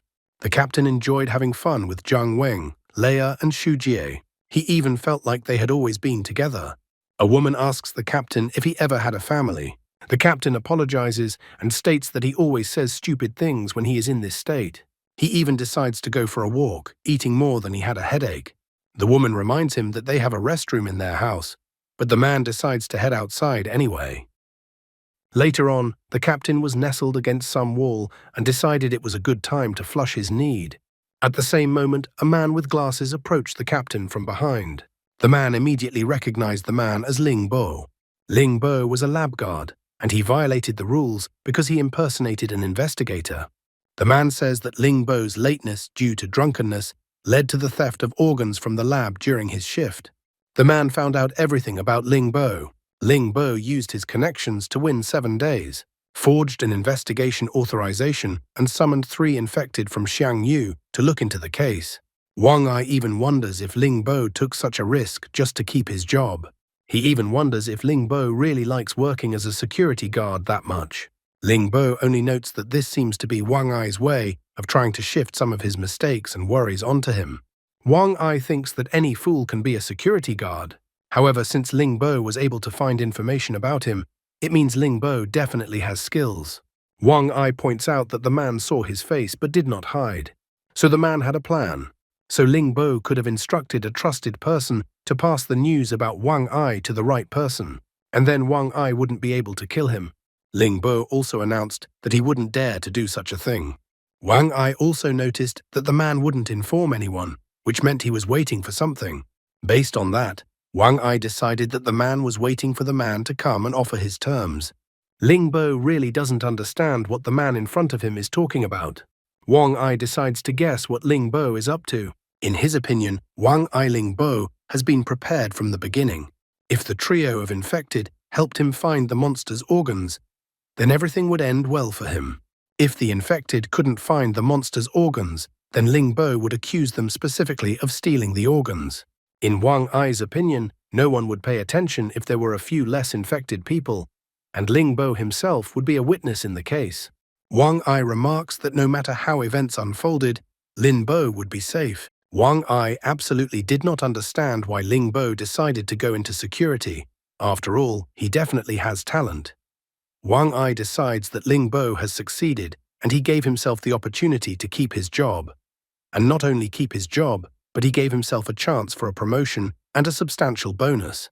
To accomplish this, Wang Ai tells Ling Bo to kill everyone but Leia. Ling Bo smiles and without hesitation immediately agrees to the proposal. The captain returned to the house where he had left the infected he had taken to investigate. He hid his right hand behind his back, as if hiding something behind it. Jiang Wang, Leia, and Shujie were completely helpless against anyone and quietly continued to sleep. Captain Ling's face was covered by a shadow, and he loomed menacingly over the unsuspecting three infected. Ling Bo recalled how Shujie had tried to protect him and saved his life. At the same time, Wang Ai stood surrounded by hooded men like ninjas in front of the house. At Wang Ai's order, the local ninjas were already heading straight towards the house. Ling Bo was about to end the lives of these three infected to save himself, but at this moment, Jiang Wang opened his eyes. And following that, Shujie's mom entered the room. She brought some clothes for the captain that belonged to Shujie's father and thought that these clothes would be suitable for a man. The woman decided to take care of the captain's clothes as Shujie threw up on the captain's clothes. She asked the captain to change into those clothes. The second she did, she froze after seeing the not particularly pleasant sight the captain showed for her. Ling Bo also froze in anticipation as soon as he saw her. Seeing Shujie's mom with the clothes in her hands, he felt the shadow of the past catch up with him.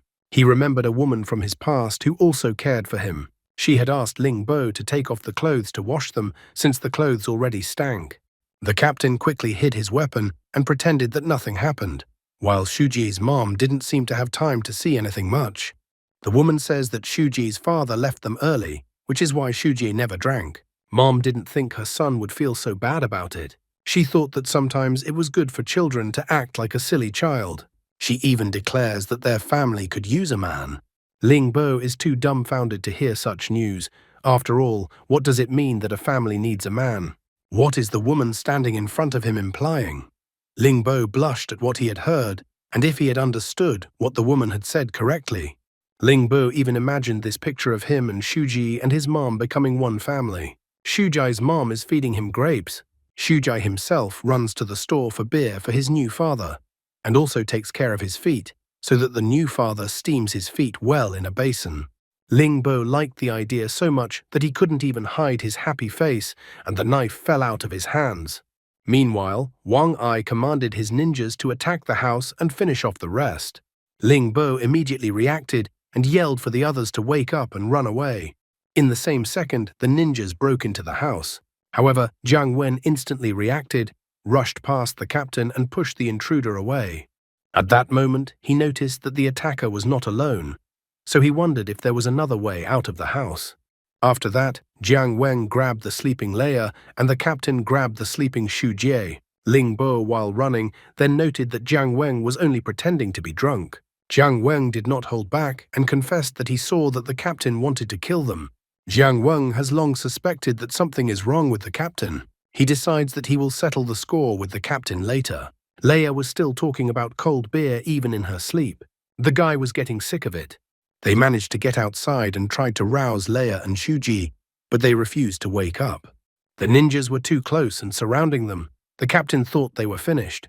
He even suggests that Jiang Wen should distract the attacking men, then the others would be able to escape. Ling Bo, as a man with no moral values, begins to exert psychological pressure on Jiang Wen. He points out that Jiang Wen definitely doesn't want his friends to be killed. Jiang Wen even calls the captain a rat for this. Ling Bo decides to propose a plan that they will hide in a dumpster and Jiang Wen will distract the attackers. While the ninjas are chasing Jiang Wen, they will try to escape. Plus, Ling Bo points out that without ballast in the form of them, Jiang Wen will have a better chance of escaping. Jiang Wen realizes that this plan makes sense, however he still felt cheated. The woman notices that the dumpster has a terrible stench and that she would rather die than climb into it. Then Ling Bo also pressures her, promising that in this option, Shujie will also die. The woman doesn't understand why they have to hide in the trash can specifically. Ling Bo points out that the smellier the place is, the more reluctant they will be to be found there. When they get inside the dumpster, Ling Bo remarks to let Jiang Wen know that the attackers will not kill Leia. Therefore, Jiang Wen can take advantage of this advantage. A moment later, the ninjas were already in that alley and calmly ran past the dumpster. Jiang Wen was still trying to wake up Leia, for he needed the girl's help. The guy wonders if the girl is sure that the attackers won't hurt her. Leia points out that the attackers are afraid of her, since everyone is afraid of her. Jiang Weng doesn't understand why this is happening and whether the girl is the daughter of some high-ranking official. The girl, on the other hand, is yelling about being an ace. Since the girl is so sure of this, Jiang Weng decides to take advantage of this and asks the girl not to get angry. He put Leia in a cart with 2 straw effigies and waited for the attackers to approach him. He then pushed the cart with Leia and the 2 straw scarecrows down the hill. Leia was simply delighted to see this. The attacking ninjas noticed the cart rolling towards them. After that, Jiang Weng finally managed to get rid of his pursuers. He noted that Leia and Shuji were now safe, but he didn't understand what he should do tomorrow. He realized that the scarred man would not give up so easily. Besides, he couldn't wait to deal with the cunning Ling Bo. There were only 2 days left of the 7 allotted. It would also take 1 day to get to the right place, and another day to find the person who would remove the collar from him. In theory, it could work out, and then he would be free of all monsters. At that moment, as if out of nowhere, a terrifying wind blew up that frightened even the birds. The guy was surprised, thinking that he was still being chased by ninjas. At the same moment, vines descended from the sky and entangled the heads of the ninjas who were nearby. Jiang Weng was surprised that an assassin appeared right there and came after the guy's head.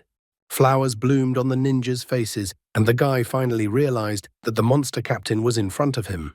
The flower spirit reported that she had killed the people who were chasing the lord, and in the same second she stopped and noted that it was definitely not her lord in front of her. Jiang Weng recalls that he had ordered her to wait for his orders. He really wanted the monster to stop chasing him. The monster captain pointed out that all the other monsters had returned, and she had disobeyed her lord's order. After saying that, Jiang Weng tensed up and asked if the monster had any business with him. With a slight stutter, the flower spirit tells him that she had no right to disobey her lord's order. She had crossed the line and believes she deserves to die, but she couldn't take it anymore. She wanted to see her lord, but it was definitely not her lord in front of her. With a horrified face, the monster captain informs the guy that she saw the whole thing. What a wimp in front of her. All the time he was only thinking of escaping. Seeing all this, Jiang Weng thought that there's definitely some kind of crazy woman in front of him. The monster captain couldn't understand what was wrong, for she felt that the guy in front of her wasn't her lord. She knew that their lord was indomitable and that he was like a natural disaster. 10 years ago, when she first saw her lord, he had taken her soul. It was for her lord that she was here now. The flower spirit wished to see her lord as soon as possible. Jiang Weng's face was covered in cold sweat, for there was definitely some crazy woman in front of him. He tried to look inside himself and ask that inner lord to help him. After all, only the lord would help bring the girl to her senses. The monster captain continued to praise her lord. Her lord is the most powerful being. Flower spirit does not believe that the lord would act like a weakling. She won't let her beloved lord's name be dishonored, so the monster captain decides to just kill the guy. Meanwhile, one of the ninjas finds only Leia in the cart. He informs Wang Ai that they have apparently been tricked. He figures that the others have split up. The rest of the men have thrown in a search for all the wanted men to find them as quickly as possible. But here's the catch. Some of the people aren't making contact, so they've probably been killed. Wang Ai notices that his mercenaries are not ordinary people to be killed so easily. In his opinion, Ling Bo was too weak to do such a thing, and Shujie was also unlikely to be capable of such a thing. Then the only option left was Jiang Weng.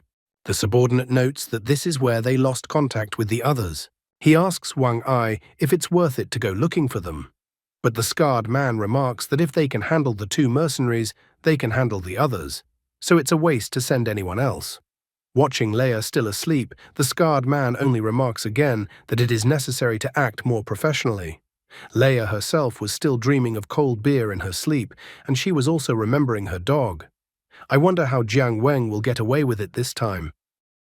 The monster captain soared upwards in fury. She wasn't going to allow some lowlife to defame her lord's name.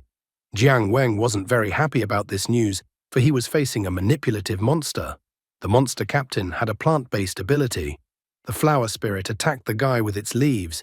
It wasn't just leaves, it was as if each leaf had turned into a knife. One leaf still managed to hit the guy, and in the same second, a giant flower grew on the guy. After a leaf wounded an opponent, a flower would immediately begin to grow on the opponent. However, it wasn't a simple flower. The roots of the flower went deep inside and sucked the energy out of Jiang Weng. The guy didn't wait for the flower to completely destroy him, so he ripped the flower out of his left hand. The boy ran under the monster's attacks. He was in pain. Jiang Weng realized that it was too dangerous to fight the flower spirit alone and needed to escape from the battlefield. Such an idea didn't please the monster captain, and she was even more annoyed that the Lord was running away again. After quickly thinking about the situation, Jiang Weng came to the conclusion that running away was definitely not an option. After all, even if he succeeded in removing the collar, this crazy girl would chase him for eternity. Therefore, it was necessary to solve the problem. He is determined to get rid of the monster captain once and for all. He even asks the monster that is imprisoned in him to borrow the power. The guy's head immediately turned into a dog face. He decided to destroy the monster captain with one punch right in the heart. However, this transformation made the flower spirit even more angry, because now she was even more convinced that the person in front of her was not her lord. It once again attacked Jiang Weng with its leaves that were as sharp as knives. In the same instant, many giant flowers formed on Jiang Weng's body. Turning into a dog made Jiang Weng even more furious. He wasn't going to give up, but was going to survive, and asked the monster captain to continue his pathetic attacks. In fact, he still had his mind, and he noted that he wouldn't be able to withstand such injuries from the attacks for long. Flower Spirit even cried, seeing how weak her lord looked. She didn't understand why he was in such a weak state. She intended to send the lowlife who pretended to be her lord to hell. Jiang Weng in his dog form was also unwilling to relent and intended to kill the monster captain. Suddenly, another figure intervened in their battle that there was no way they could ignore. Leia appeared in the air with her giant scythe in her hands. She jumped down with lightning speed and cut all the vines-like entanglements that came from the flower spirit. Leia stabbed the scythe into the ground with fury, and the ground beneath her feet shattered. Jiang Weng was shocked. He couldn't be completely sure that Leia had appeared in front of him. It was not surprising, since Leia's eyeballs were colored black, and a horn grew on the right side of the girl's forehead. Leia is a Shinigami. Hidden number 0002. Infection level undisclosed. Description undisclosed. Jiang Weng still couldn't understand what had happened to Leia. Leia did not answer the questions, but instead swung her slash attacking Jiang Weng. The dog barely managed to duck from this attack, which saved his life, as all the trees around him that were hit by the scythe were easily chopped off by the scythe, leaving only stumps. Jiang Weng was startled when he saw such events and such a side of Leia in front of him. He immediately realized that it looked like Leia was out of control and was no longer in control of herself. Leia kept repeating over and over again that she needed to kill someone. While Leia was unconscious, Wang Ai asked the girl if she had forgotten why she was in this place. He reminds the girl that she is the spawn of the devil. Wang Ai points out that the only way for the girl to atone for her sins is to keep killing. He also why that the girl only has a life of constant killing and that she can only then get revenge. Leia couldn't contain all of this and cried constantly, the tears unable to stop. Wang Ai notes that this is an order, and after that calls the right words. Dawn, fire. Good morning, Daddy. The order was to destroy the dog. After that, Leia awakened, having lost her consciousness. The only thing that moved her was the lust to kill. Such audacity the monster captain could not tolerate, so she entangled Leia and her giant scythe with her liana hair. Flower Spirit is incredibly pissed off that some damn thing dared to touch her lord. Jiang Weng doesn't understand why the monster captain decided to help him. Flower Spirit notes that if the guy isn't her lord, she'll kill him herself. Jiang Weng even thinks that there is definitely something wrong with the girl's head. In order for Jiang Weng to keep her out of the way in battle, Flower Spirit tossed him aside with her liana hair. A giant flower instantly grew on the dog. The monster captain decided to deal with the pink-haired girl first and then deal with Jiang Weng. Leia, in her frenzied and uncontrollable state, did not fight according to the monster captain's rules and immediately pointed her giant scythe towards the dog. With one sweep of her giant scythe, Leia shattered a giant patch of land, causing incredible shaking and destruction all around. Wang Ai covered his body using his jellyfish armor. He was faced with an unexpected sight, as he did not expect to see a ghostly monster in this place.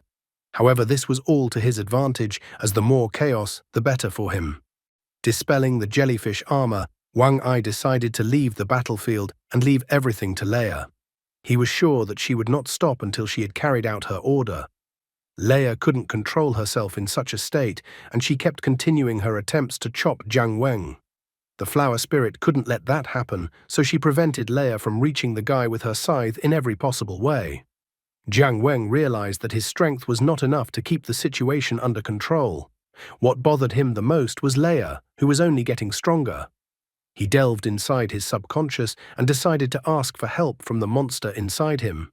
Jiang Weng hoped that the monster would be able to hear him. He noted that if the true Lord didn't help him in this situation, something irreparable might happen. Leia had finally managed to get to the dog and was about to chop him up, and Flower Spirit was desperately trying to prevent that from happening, even though she realized that she wouldn't make it this time. All of this had gotten to the point where Jiang Weng was fed up. He tells the monster not to be a pain in the arse and get lost. At these insults, the Lord seemed to show signs of life. He could not bear such insults. Jiang Weng notes that Lord has too much pride, and that when the monster's power is weakened, the monster falls into decline. Jiang Weng recalls that Lord had been hiding in his lair all day, picturing deep thoughts. Jiang Weng could not accept that he was so weak and cowardly. He even told the monster to piss off. The monster captain had miraculously managed to cover her Lord. However, the blow she took from Leia was monstrous. Jiang Weng was finally tired. Since the Lord wasn't responding, then it was over. These were two people's lives, and he didn't understand why one person should take everything. Leia took advantage of the moment and rushed towards Jiang Weng, who stood helplessly and had no intention of dodging. The monster inside the guy went wild when he saw this moment. However, at this moment, Leia was still able to catch up with the guy with her slash, who flew aside from such a blow. The monster captain desperately ordered that the vile maiden dare not touch the Lord. She entangled the pink-haired girl with her hair vines in a rage. After that, Flower Spirit used her favorite attack, and Leia's entire body was covered in giant flowers. Jiang Weng was still alive, but he was in incredible pain. He even noticed that his sternum was broken. Jiang Weng also noticed that the blow was no longer felt, and then he noticed that he had turned into a dog again. Inside his subconscious mind, he saw that the monster inside him had finally appeared. Lord was furious, for how dare some inferior creature threaten him? Jiang Weng asks Lord not to be angry, as time was not on their side, and he was in a hurry. He asks Lord to decide what to do after this whole situation is over. Jiang Weng wants to solve the current situation first, so he asks Lord to listen to his plan. Flower Spirit was incredibly excited. Finally, the pink-haired deviless was in her power, and she was able to overpower her. Suddenly, the monster captain tensed up from what she felt. In his subconscious, Jiang Wen tried to ask the Lord if he could unleash all of his power at once and how long it could be used. The monster is angry again, though it seems to be his usual state. Jiang Weng notes that he knows Lord will take some time to do this, so he didn't want to pressure Lord and apologized to him. The guy notes that he and Lord now share the same fate, so he didn't intend to hurt Lord. Jiang Weng asks to take everything as an investment. He promises Lord that if his plan is carried out, they can get triple the benefits. In an instant, all of the vine's hairs that were entangling Leia, as well as the giant flowers, were destroyed, which even frightened the flower spirit. Her surprise was justified, as Leia had gotten even stronger and had giant wings on the back of her industry. The monster captain was instantly defeated after such a blow. Leia not only released her wings, but the monster captain felt as if Leia's power had greatly increased. It was as if she had become a titan, and the flower spirit had become like an insect to her. The monster captain bit her lower lip in surprise. She realized that she wouldn't be able to resist against such a gigantic devil.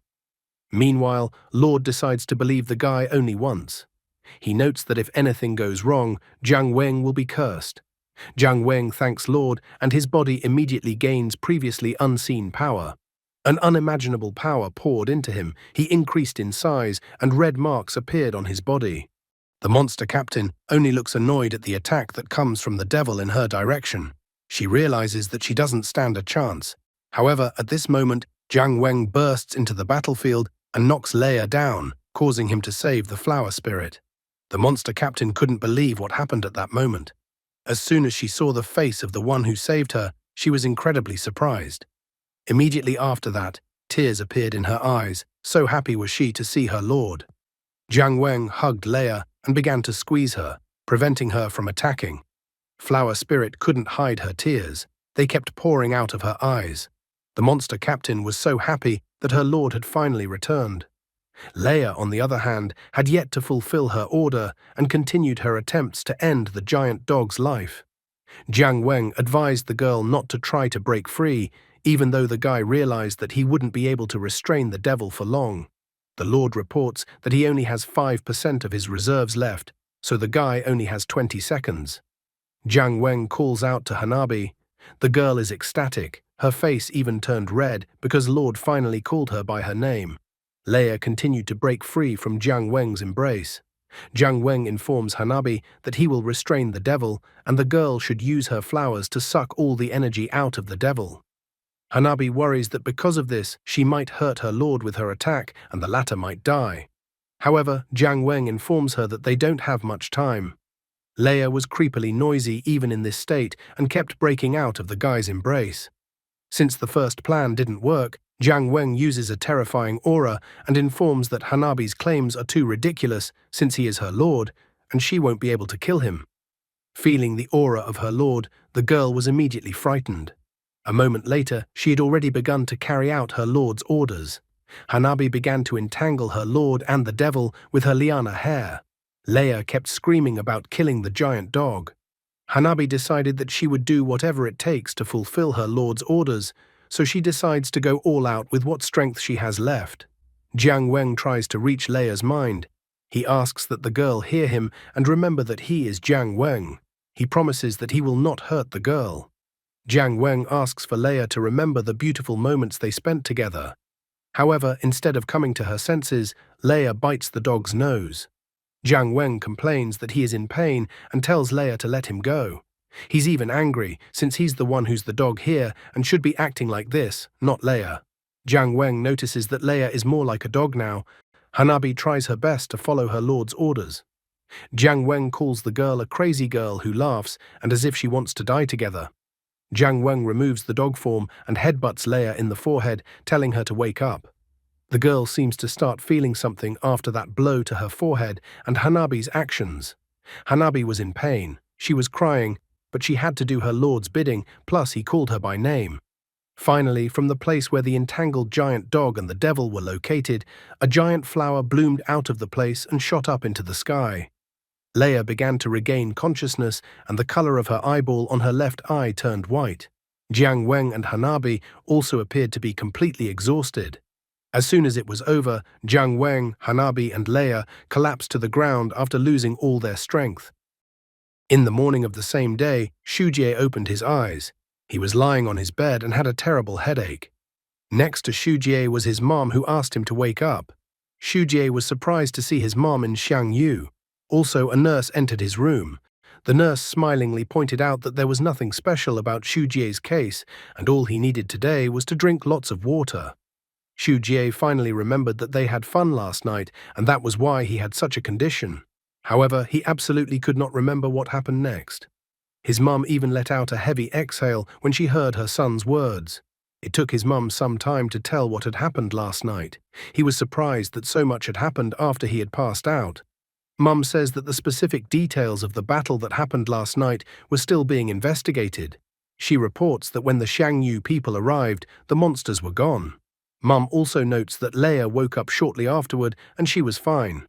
Shujie was surprised that the monsters appeared and disappeared so suddenly. He even thought that Wang Ai had caused the monsters. He wondered if they were able to catch Wang Ai. To this question, his mum suddenly stated that Wang Ai was dead. Shujie was greatly surprised to hear such an answer. Mum completes the story by saying that they stayed in the trash can until almost 4 o'clock in the morning. After making sure that it was already safe, they immediately went to Xiangyu. After that, Ling Bo immediately reported the incident. He said that he would report to his superiors that the suspect in the missing organ case was Wang Ai, the secretary of the organization department. Ling Bo was pleased that the guards arrived on time and asked to be taken to Commander Chu Xian. He said he told them now that Wang Ai was the organizer in the organ theft case from the lab and that he might have important people behind him. Ling Bo says that he has a clear chain of evidence and witnesses. With a little investigation, he managed to find the cancer hidden inside Jiang Yu. However, this information did not please the military much. It turned out that Wang Ai was dead. The military officer also said that Wang Ai had died heroically in a sudden battle last night. Ling Bo was shocked by what he heard. He never thought that the matter would take such a turn. The military took Ling Bo with them. They found out that he forged the authorization and took the infected, in addition to pretending to be an investigator, and made an investigation team. Based on all the violations, the supervisor ordered them to take Ling Bo to the detention center. Ling Bo tried to justify himself. He claimed that Wang Ai could not have died. Ling Bo assumes that since Wang Ai knew someone survived, he faked his death to get away with it. He even demands to be shown the body since he doesn't believe Wang Ai is dead. He kept asking over and over again to be shown Wang Ai's body. Being one of the witnesses, Xu Jie's mom was able to see Wang Ai's body. In her opinion, the body was in such a state that it was impossible to fake his death like that. After that, Ling Bo was placed in a detention center. Mom confesses that everything has been revealed and Ling Bo's real identity is the lab guard. The identity of the head of the investigation team turned out to be fake. Xu Jie is surprised to learn Ling Bo's true identity, as well as the large number of events that took place while he was asleep. Xu Jie wonders from his mother where Jiang Weng has gone since he hasn't seen him yet and nothing has been said about him. He even thought that there is a medical checkup going on right now and that's why the guy is gone. Mom is saddened by her son's questions. She sadly states that Jiang Weng is also dead. At this point, the doctors note that the kobold Jiang Weng, number 77763, lacks signs of any life activity. Doctors recorded that the infected Jiang Wen died in a fight with the monster on the Zioxia Highway in Zioxia City. The time of death was 1 hour and 35 minutes at night. After that, the doctors confirmed everything again. Only after all the tests and confirmations, the doctors removed the collar from Jiang Weng. After the doctors removed the collar from Jiang Weng, then they left the morgue. However, Jiang Weng's body was smiling suspiciously after the doctors left, and the collar was removed, as if everything had gone according to plan. He was glad, as the battle of pretending to be dead had succeeded. Being able to temporarily control his vitals was an incredibly useful ability. Diving into his subconscious, Jiang Weng finds the Lord on the throne and informs him that they had succeeded in pulling off the plan. He came to report to the Lord that everything had worked out just as he had planned. The monster was still chained up and didn't say anything. Jiang Weng decided to tell everything himself. Just as he had said earlier, with the kind of power the Lord had given them, they were able to gain at least threefold benefits. The first thing they were able to do was to calm the out-of-control Leia. He estimated that an attack of this level would not have fatally damaged Leia. Secondly, they were able to stop the flower spirit's attacks. This girl was filled with mad love for the Lord, and after Jiang Weng did not show the Lord's proper power, then she became overwhelmed with hatred for him. The small display of power made Hanabi subdue once again, and fell to her knees in front of her Lord. After the battle with the devil, Jiang Weng asked Hanabi if she still had the strength to move. He ordered her to leave immediately, as Xiang Yu's troops were expected to arrive at the battle site soon. Her eyes were filled with happiness, as the Lord was taking care of her. Thus, not only did they get rid of the flower spirit's tracking, but they also gained an additional workhorse. Thirdly, the collars are removed from the dead infected people. The collar was the biggest obstacle to their freedom, so he tried to remove it. Although he had learned earlier that there was a master in Xiaoguang City who could remove the collar, but he didn't know what kind of problems he might encounter once he got there. The probability of success in this attempt with the master was not more than 50%. Therefore, when Jiang Weng faced two powerful enemies, Leia and Hanabi, the idea of pretending to be dead occurred to him. It seemed logical to him to die in Leia's battle with a ghost-level monster, and since the Lord can control vitals, this plan was pretty simple. The collar was a dangerous bomb used to monitor and destroy rebellious infected. When the infected dies, it is mandatory that the collar be removed. After listening to Jiang Weng's plan, the Lord did not say anything to this effect. Jiang Weng was incredibly happy, as now all the obstacles were gone. According to Jiang Weng's plan, they needed to wait a little longer for their existence to be forgotten. After that, they would need to slip away, and then freedom would be waiting for them. Jiang Weng inquires from Lord about minor details. He is interested in confirming his assumption that in order to unleash his power, he needs to defeat other monsters and absorb their cores. He notes that it's quite difficult to match strength with his wisdom. Jiang Weng promises Lord that after they manage to escape, then he will help Lord recover his strength. Since they have some time, Jiang Weng decides to ask Lord for information. When he first went inside his subconscious mind, he saw 7 stone statues, so he was curious who these statues were. However, the Lord didn't answer anything to this question. The story is just beginning to wind down. What dark past is Leia hiding besides being the spawn of the devil? How will Jiang Weng manage to escape undetected? What new power will Jiang Weng gain after the unexpected gift? What happened to Wang Ai, and what object did he use to fake his death as if he were Sosuke Aizen? Jiang Weng remembered that after yesterday's fight with Leia, something else interesting happened. Right after the fight, he asked Hanabi if she still had the strength to move. Finding that Hanabi could still move, he told her to run away immediately. As the Shangyu army was about to arrive at the battle site, Hanabi was so impressed that the Lord cared for her so much, even after she behaved rudely to him. Hanabi didn't understand how to deal with her current situation and how she should contact the Lord next time. Suddenly, a strange thought occurred to her. She pulled something out and held it out to the guy, wondering if he could take the item. Looking at the item, Jiang Weng absolutely could not understand what she was holding out to him. Hanabi explained that she had given him a seed. It was one of her abilities. All the guy had to do was to put some energy into the seed, and it would blossom. Whenever Jiang Weng wanted to talk to Hanabi, all he had to do was talk to the flower given to him, and Hanabi would hear everything through it at any time.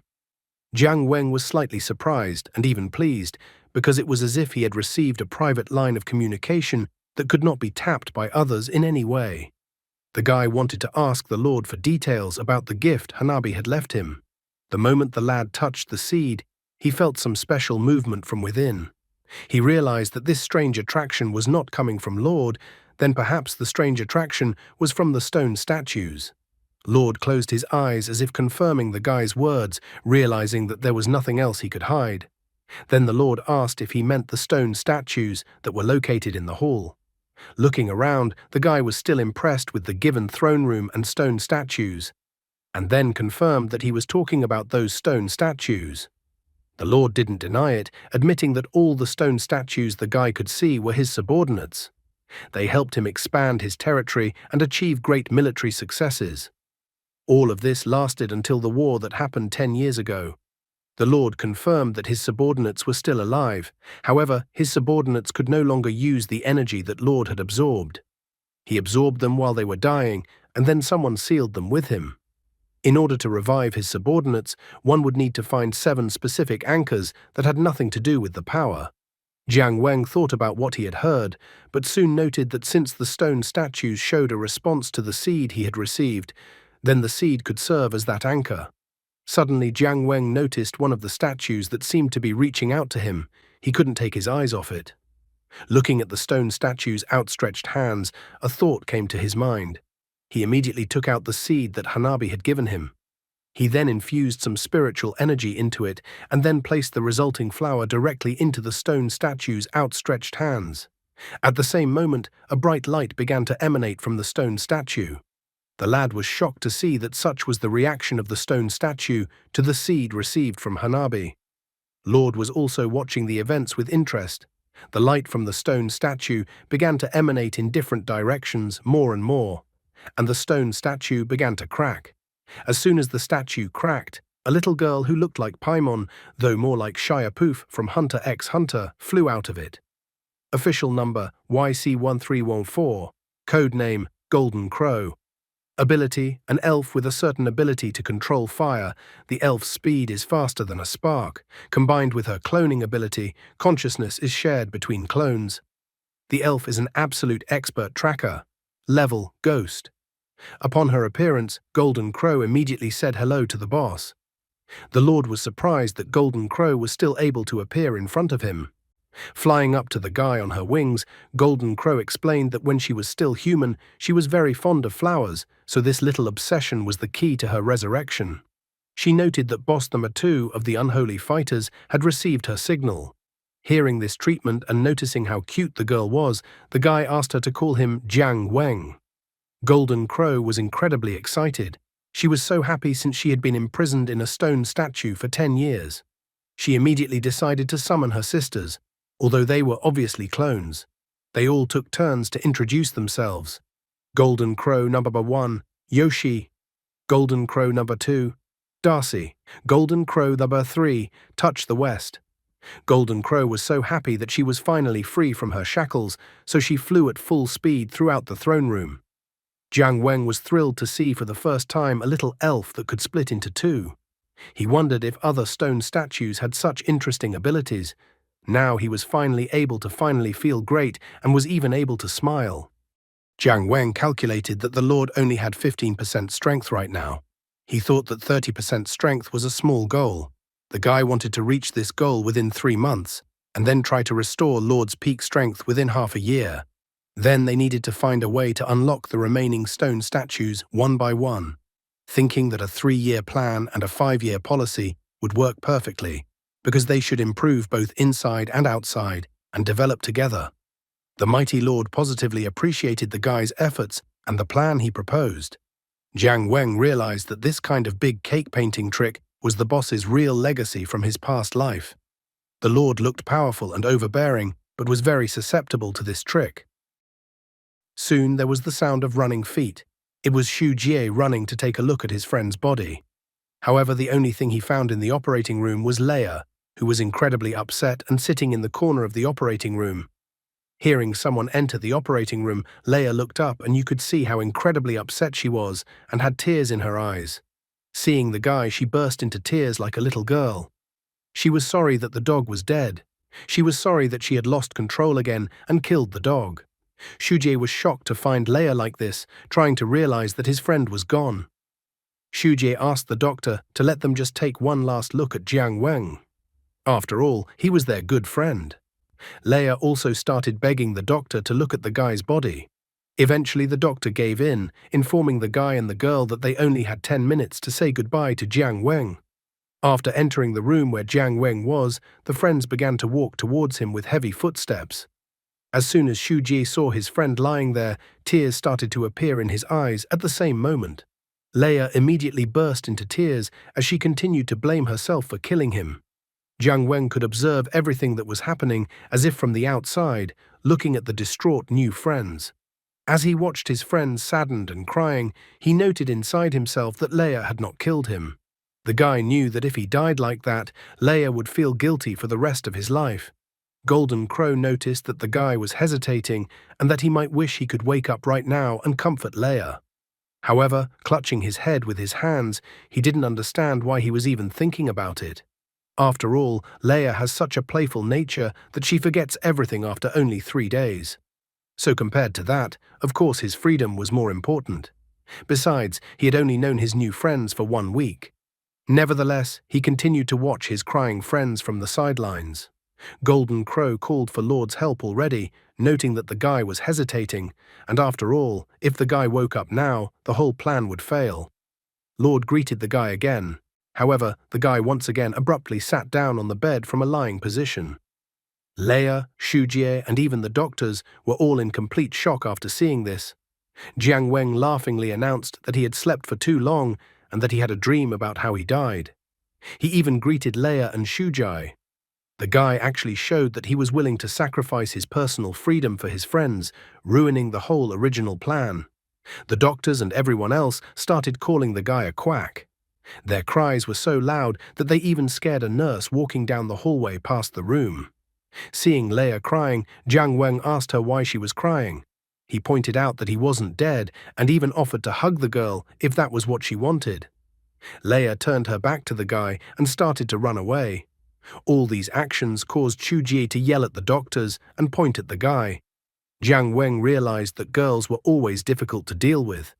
However, at this moment, the Lord became furious with his actions, because he had thwarted their successful plan. Golden Crow pointed the guy at the Lord, noting that they had a more serious problem here. Jiang Weng immediately put his hands up, indicating with a gesture that he was giving up. He asked the Lord not to get angry and to listen to him first. The guy realized that such opportunities that they still had before he came to his senses and stood up were not given so easily. Jiang Weng began to convince Lord that he was right. He pointed out that a hero like Lord, who was so famous and had the loyalty of his subordinates, couldn't upset a girl. Besides, the guy promised to find another way to escape. Golden Crow immediately noticed that Jiang Weng's boss was very gentle with the girls.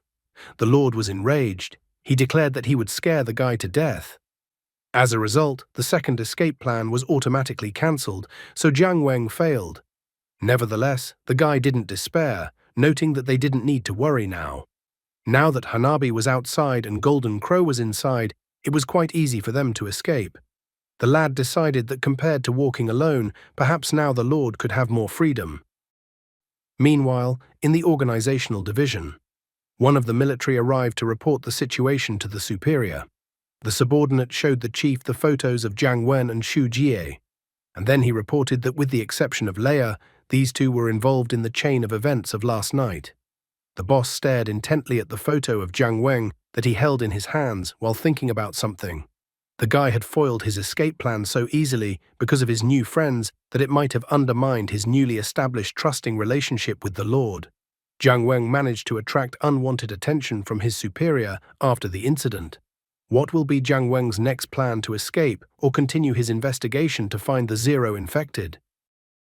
Meanwhile, in the northern district of Zioxi, which was far to the north on the map of Zioxi City, a man was asking the people present if they knew what the most profitable business in the world was, and that it is the so-called double profit business. You have to take orders, get commissions from your employer, hunt monsters and sell them on the market to make more money. The man with the mustache noted that Brother Kai had gotten them interested in taking on such an interesting business. The Black Hunter is an unofficial, illegal monster hunter who takes hunting commissions and participates in the underground trade of monster organs. The group is made up of a wide variety of people, including normal people armed with unconventional weapons, as well as infected people who are not officially registered. Kai asked the others to stay focused, as this is still a business where you have to have eyes even in the back of your head. He asked the others to always be vigilant, never overestimate themselves, and never underestimate the monsters so that the people on the team could live and spend the money they earned. Someone in the group panicked, wondering if they would meet the terrifying monsters on this sortie. The man with the mustache asked the others not to worry, for Kai was famous for his caution. He had been in more battles with monsters, more than the others had seen the women in their lives. 10 years ago, there was a battle of 4 monsters. According to the man with the mustache, Kai participated in that monster battle personally. The girl was surprised because the monster war is the same disaster that almost destroyed the entire Jiangsu and Zhejiang region. All 4 of them are demonic beast-level monsters. She was curious about the names of the other monsters, as she only knew Huodu's name. Also, she had heard that 3 of the 4 monsters eventually died. She wondered how many of them Kai had personally killed. However, Kai informed her that he was not in charge of this confrontation with the monsters, but merely joined the fight. He then told the others to shut up and keep their weapons ready. Suddenly, they noticed the area around them was covered in fog. Kai immediately noticed that heavy fog was not the norm at this time of year, which meant that a monster might be waiting for them. At the same moment, some sort of melody came from the depths of the fog. Kai was annoyed as he couldn't figure out where the singing was coming from. He immediately realized that there was something wrong with the song, so he told the others to be ready for battle. Suddenly, some ugly monsters approached him out of the mist. Kai reacted instantly, destroying the monsters by cutting off their heads. However, at the same instant, he discovered that under the influence of the fog, he had just destroyed his entire team. Instantly, green liquid spurted out of his eyes, mouth, and nose. He immediately fell to the ground, realizing that he had fallen into an illusion. He realized that the monster was able to create an illusion with the help of the mist. In the distance, he saw someone's silhouettes in the fog that were rapidly approaching him. Looking at the silhouettes in the fog that were approaching him, Kai recognized them. He remembered that he had seen them before. He had seen them 10 years ago, during the battle with the monsters, when he had cowardly hid, unable to do anything. One of those legendary four monsters, Ju Ming, appeared in front of him. Meanwhile, it was reported elsewhere that monster activity has been unusually frequent recently. Zioxi City, October, after monster organ theft. Excerpt from the abnormal event report: blue, general level, beast level; yellow, greater level, monster level; red, basic level, ghost level; yellow, danger level for Zone 3, preliminarily classified as an extremely dangerous event. One of the military was requesting an increase in danger level, because a re-evaluation of the threat was needed. The military had already lost over 30 men, so they asked for support to be sent immediately. The command received their message for help and sent 3 more troops to Zone 3. It was also necessary to send information related to monsters and prepare for the ghost-level plan. Jiang Weng used his newfound strength to easily deal with the monster that appeared in front of him. Jiang Weng was a little surprised that the boss had absorbed the monster core of a barely ghost-level monster, and the boss's strength had recovered to 18%. This month, he had diligently used every opportunity to absorb monster energy, but his strength had only increased by 3%, and it was becoming increasingly difficult to make a qualitative leap. He realized that in order to make a sharp jump in progress, he needed to destroy a large monster. Golden Crow at this moment informed the guy that reinforcements had arrived at the military. Jiang Weng instantly rushed out to avoid being seen by the military. He wished to keep a low profile as much as possible and quietly evolved to absolutely not attract any attention. When Jiang Wen escaped from the monster killing scene, the support troops arrived in Area 3. However, they were greatly surprised to see what was happening. They reported with incredible excitement that all the monsters in Zone 3 had been destroyed. The monsters were killed by an unknown person, which surprised the operation commanders very much. They had absolutely no idea who could have done something like this. Meanwhile, in Immortal Juvai, one of the military told the infected to join the battle. Carrying the injured people away on stretchers, the military complained that there had been too many monster incidents recently. The military conducted a tally, stopping at the number 24. He noted that many infected people had died. The man concluded that if this continued, Zioxi City would be doomed. One of the military men asked the other why there was so much going on lately. He also heard one interesting rumor that made a lot of noise. He had heard that a monster had organized the infiltration of spies into Xiangyu. Jiang Weng heard the conversation of the military, was surprised to hear about the spy. He couldn't understand if he had really been exposed and how it could even happen. Suddenly he saw the seed in his hand begin to blossom into a beautiful flower. He was slightly surprised, for Hanabi had decided to contact him herself for the first time in a long time. Tears formed in her eyes, and her face turned red as she informed her Lord Huodu that she had decided to contact him. She also stated that she was incredibly nervous, as she had been preparing to talk to her lord for a whole month. She was so nervous that she even sat down to make notes in her diary. She wrote in her journal that today was November 2nd, and that it was sunny today. Today was the first time she communicated with Lord Huodu using her colors. She was so happy, and assured herself that she would be happy forever. She also added a note in her diary to make sure that she would remember this moment forever. Jiang Weng irritatedly told the girl that now was not the time to write the diary. After all, if it was discovered, there would be very unpleasant consequences. Hanabi apologized to her lord for her act, believing that she deserved to die. She finally cut to the chase and decided to explain the reason why she had contacted her lord immediately. She stated that she shouldn't have bothered the lord, but she needed to say something important since today was her opportunity. Hanabi suddenly informed he that Lord Ju Ming was in Zioxi City. Ju Ming, meanwhile, easily dealt with a lot of stupid people. Upon hearing the news of Ju Ming's arrival in Zioxi City, Lord Huodu became enraged. She said that there had been rumors that there were spies in Xiangyu, and it turns out that Lord Ju Ming had ordered all these rumors to be started. Hanabi noted that it seems that Lord Ju Ming is somewhat displeased with the fact that Lord Huodu's mission to find the Zero infestation has not made any progress.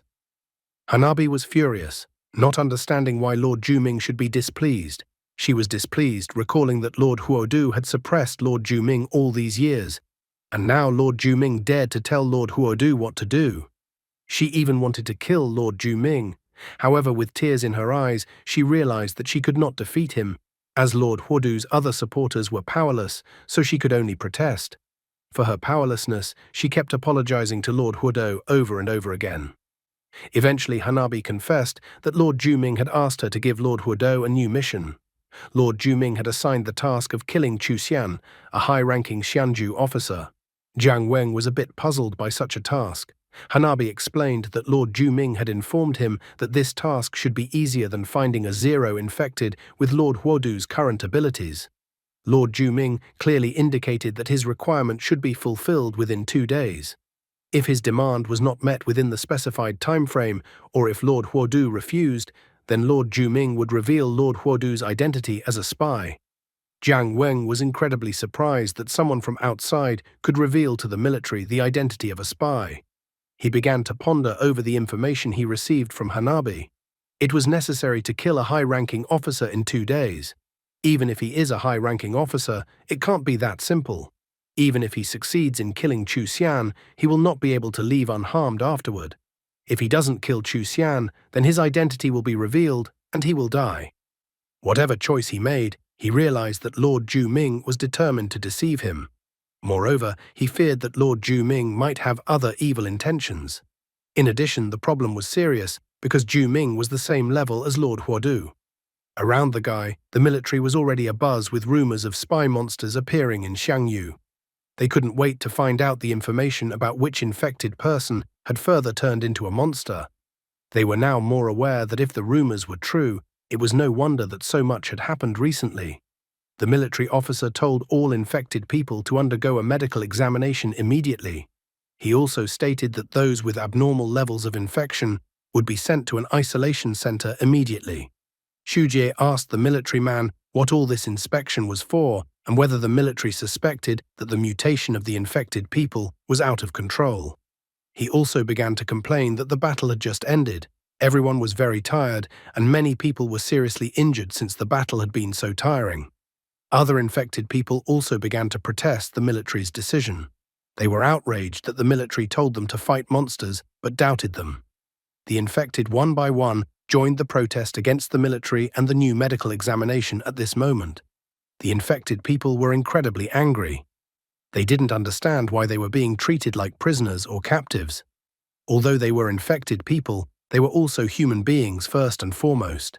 Besides, they were the ones who were actually the ones protecting Zioxi City. However, the military men put their shields forward. One of the military men told all the infected people to shut up immediately. One by one, the infected people began to speak out, unwilling to be silenced. Someone shouted about how he was just an infected person and not a monster. The old man couldn't wait to go home. Someone was also shouting about how infected people were not monsters. Jiang Weng watched the infected people protest from the sidelines, perplexed at how things had come to this. Xu Jie reminded the military that it was not appropriate to force them to undergo another medical examination now. After all, everyone needs treatment and comfort first. However, the military man was unwilling to listen to the nonsense Xu Jie was telling him, so he punched Xu Jie in the face with his fist, telling Xu Jie to shut up. Jiang Weng was a little worried about his friend. Xu Jie immediately realized that because his blood got on the military man, then due to the resulting situation of public outrage, his ability would trigger and the conflict would definitely escalate. At this very moment, the military man who had previously hit Xu Jie was struck by lightning as if struck by lightning. Just as Xu Jie had predicted, the situation escalated. The military man said that they had a riot, so he told the soldiers not to be afraid to attack the infected people. The infected people did not stand silently waiting to be beaten with clubs. They lashed out violently at the military.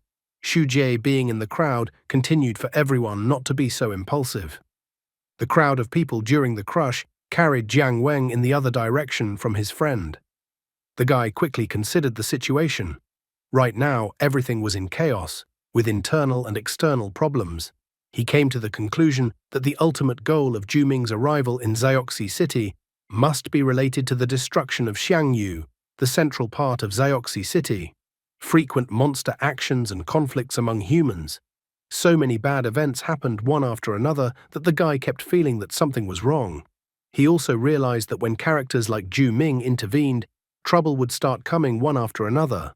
Suddenly, the man standing on the balcony of the second floor of the building and with the runes on his left hand used the Chapel of Rest ability. Suddenly, the entire street area, where the infected people and military personnel were located, was illuminated with a bright light. All the people instantly froze in one place, as if their movements were constrained by something. Jiang Weng, despite his strength, also noticed that he couldn't move. Everyone else around him also stopped. He stood there for 5 seconds, unable to move. After 5 seconds, he finally found that he could barely move. He couldn't understand what kind of abnormal weapon had been used. Jiang Weng searched with his gaze for someone who could conjure such a technique, and finally found him on the second floor of the building. The man asked the infected people and the military if 6 seconds was enough time for them to rethink the situation and think about their behavior. A man appeared and asked what should be done during the war. The man standing next to him admitted that everyone was too nervous because of the recent increase in monster incidents. The first man to speak was Lieutenant Colonel Chu Xian. Chu Xian was one of the top military commanders of Zioxi City, equipped with an unusual weapon, the Chapel of Rest. Standing next to him was Lieutenant Colonel Xu Bohan. Xu Bohan is one of the top military commanders of Zioxi City, equipped with an unusual weapon, Whispering Hunger. Jiang Weng immediately stared at Chu Xian, for this was the very person he had been ordered to kill by Lord Ju Ming. However, such a mission was incredibly difficult considering the unusual weapon Chu Xian had just seen him wield. Against the Chapel of Rest weapon, the guy was completely helpless. Suddenly, Jiang Weng felt something inside of him. He felt the statue inside him start to react again. The guy realized that another key to unlock another statue was right in front of him. One of the guards grabbed Xu Jie's shoulder with his hand and then admitted to Chu Xian that Xu Jie was the first to attack the guards and provoke the conflict. He confessed that he suspected that Xu Jie had mutated and therefore demanded a harsh punishment for Xu Jie. Chu Xian began to stare intently at the guy as if studying him. Then he announced that number 7764, Xu Jie, next week, in addition to doing his daily tasks, would go to the logistics department to work overtime for 2 hours. The guard began to complain that Chu Xian had given the guy too lenient a punishment.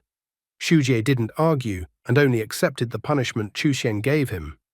Jiang Weng still couldn't take his eyes off Chu Xian. Xu Bohan then stepped in and announced that the incident was over. He ordered that the medical examination should be done on a few people at a time, and also informed that the injured should be treated first. After that, he even thanked everyone for the hard work they were doing. This time, no one dared to continue arguing with the guards or Xu Bohan and Chu Xian. Jiang Weng wasted no time in telling Golden Crow to secretly follow Chu Xian. Golden Crow wondered if Jiang Weng was sure he wanted to kill Chu Xian. The guy admitted with regret in his voice that Ju Ming had forced them down this path. Since they could not oppose Ju Ming right now, eliminating Chu Xian was the only option at the moment. He decided to take the risk. The guy once again ordered Golden Crow to go after Chu Xian and secretly follow and, most importantly, not allow himself to be discovered. And after he passed the medical examination, then they would meet. The Golden Crow instantly flew out and quickly flew past the feet of all the guards. Meanwhile, in the administration building, Golden Crow Number 2, Darcy flew up to one of the security cameras and ripped out the camera. Golden Crow Number 1, Yoshi was looking around at this time, hiding behind a trash can. Golden Crow Number 3, Touch the West, attacked one of the guards walking by. Yoshi reported that no one was present. However, Touch the West corrected her, noticing that there was a guard standing on the left and the necessary door was on the right. Darcy noted that they only had 30 seconds. They all began to peek out from around the corner, looking around for when danger would appear. At this moment, Jiang Weng appeared beside them, noting that they had managed to successfully infiltrate the Xiangyu administrative building. The guy didn't expect the security measures to be so lax. He even thought that everything was so lightly guarded because almost everyone had been sent off to fight. He even started praying for things to work out. However, at this moment, Chu Xian felt something, as if he sensed the gazes of all the Golden Crow and Guy. Jiang Weng and Golden Crow, who seemed to think that they were acting silently, were not quiet at all. When Chu Xian tensed up, Shu Bohan, noticing his change, immediately asked him if everything was all right. Chu Xian informed him that he suddenly felt the urge to go to the toilet. Shu Bohan exhaled because he thought that something had already happened. He even offered to go to the restroom together. Hearing their conversation, Jiang Weng didn't understand what was wrong with the two people in front of him. He noticed that they were quite old to go to the restroom together. He even admitted to himself that he would definitely write a bunch of fan fictions about a very strong male friendship. In the end, Jiang Weng told Golden Crow 3 to stay in the security room and distract Shu Bohan for a while. Golden Crow 3 accepted the order by saluting with her left hand. She then walked to the microphone and announced that someone was looking for Shu Bohan at the door downstairs. She also explained that the person had reported that it was an emergency. Hearing that someone was looking for him, Shu Bohan was greatly surprised, as he had no idea who would be looking for him in this way. At this moment, Chu Xian began to suspect something. Shu Bohan decided that he had no choice and that he had to go. Before he left, he even announced that they would pee together next time. After Shu Bohan left, Chu Xian went into the restroom. Jiang Weng was glad that Chu Xian was finally alone. Before heading to the restroom, Jiang Weng told Golden Crow 3 to stay in the observation room to monitor the situation. Golden Crow 3 corrected him by calling herself Touch the West. The guy then told Golden Crow 2 to stand guard at the restroom door to keep out any uninvited guests. Golden Crow 2 also corrected him by informing him that her name was Darcy. He then told Golden Crow 1 to follow him to the restroom. But Yoshi began to complain that it was a men's restroom, and how could she even go in there? The guy didn't care about such silly questions. All of his attention was focused on the fact that Chu Xian possessed an unusual weapon that could create a brief stoppage of everyone within a certain range. Therefore, he felt that before approaching Chu Xian, they should have a backup plan. So he told Golden Crow 1 to follow him, but to keep a certain distance to avoid unforeseen circumstances. The guy headed for the restroom, Yoshi flying after him at a certain distance, and Darcy watching with a nonchalant expression to make sure no one disturbed them. Walking into the restroom, the guy found Chu Xian, who was standing calmly near one of the urinals. With a nonchalant look, Jiang Weng walked around the restroom and stood at the neighboring urinal with Chu Xian. If Shu Bohan finds out about it, he will be incredibly envious of the guy. Yoshi closed her eyes, unable to watch the men pee. In the end, Jiang Weng turned to Chu Xian. He reported that he was the infected person with the head of a dog, number 7763, Jiang Weng. He also confessed that he wanted to be a good person. The guy managed to get the attention of Chu Xian, who stared at the guy. Jiang Weng confessed that there were rumors recently that there was a spy in Xiangyu, and he mentioned that he thought that this spy might be himself. Yoshi, who heard this conversation, could not understand what Jiang Weng was doing and why he decided to reveal his true identity. At this moment, Chu Xian stared menacingly at the guy and asked the guy to repeat what he had just said. Not the least bit embarrassed, Jiang Weng repeated that he was a spy, but he only wanted to admit it to Chu Xian. In his thoughts, he even complained that he needed more time to pee. The guy confessed that a big demon had arrived in the north of Zioxi City and that he had threatened the guy to make the guy become a spy. Letting tears well up in his eyes, Jiang Weng revealed that the demon had taken his sister hostage, and after all, the girl was as dear to him as his own sister.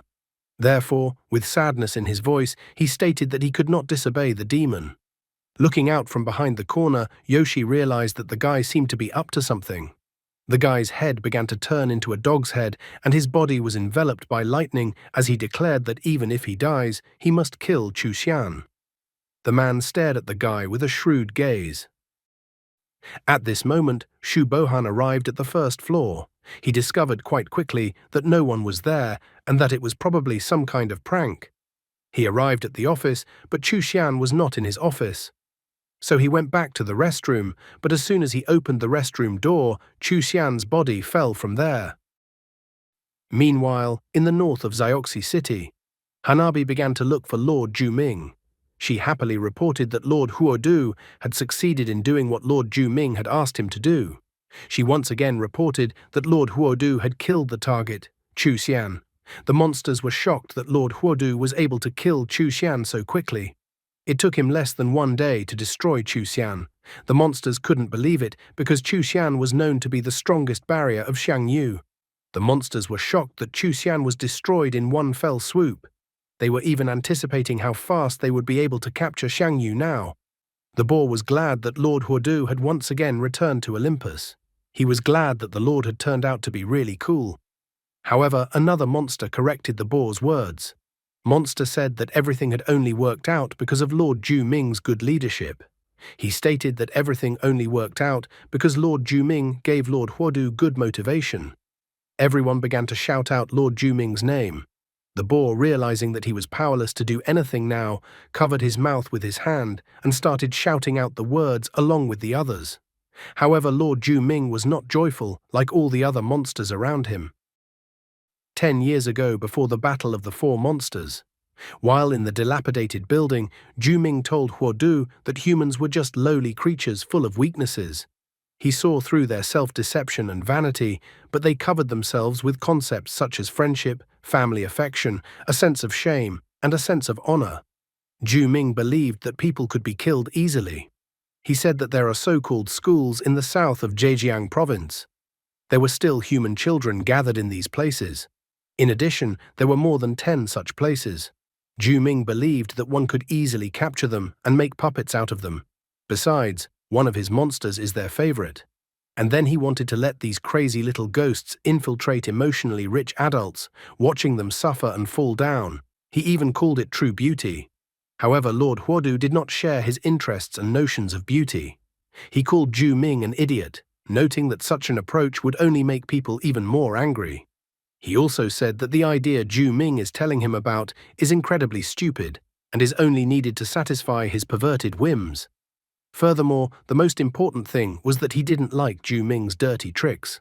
Lord Huodu explained that according to his rules, if you want to fight, then just fight. The other two lords didn't cross him or even stutter to say anything about it. Remembering past events in the present tense, Ju Ming pondered over Hanabi's words as he walked down the corridor. After tracing from around the corner that Lord Ju Ming had left, the boar exhaled heavily. The boar began to tell the other monsters that Lord Ju Ming obviously wanted to frame Lord Huodu. However, the boar pointed out that Lord Huodu had too many supporters, so Lord Ju Ming couldn't just do evil. He even remarked that Lord Ju Ming has made an excuse that if Chu Xian is not killed, Lord Huodu's identity will be revealed. The boar even pointed out that Lord Huodu had flawlessly accomplished the mission, but Lord Ju Ming had simply taken credit for it. The other monsters asked the boar to be careful as someone might hear him. The boar, without listening to them, continued that Lord Ju Ming dared to do something like this and that he likes to do dirty tricks.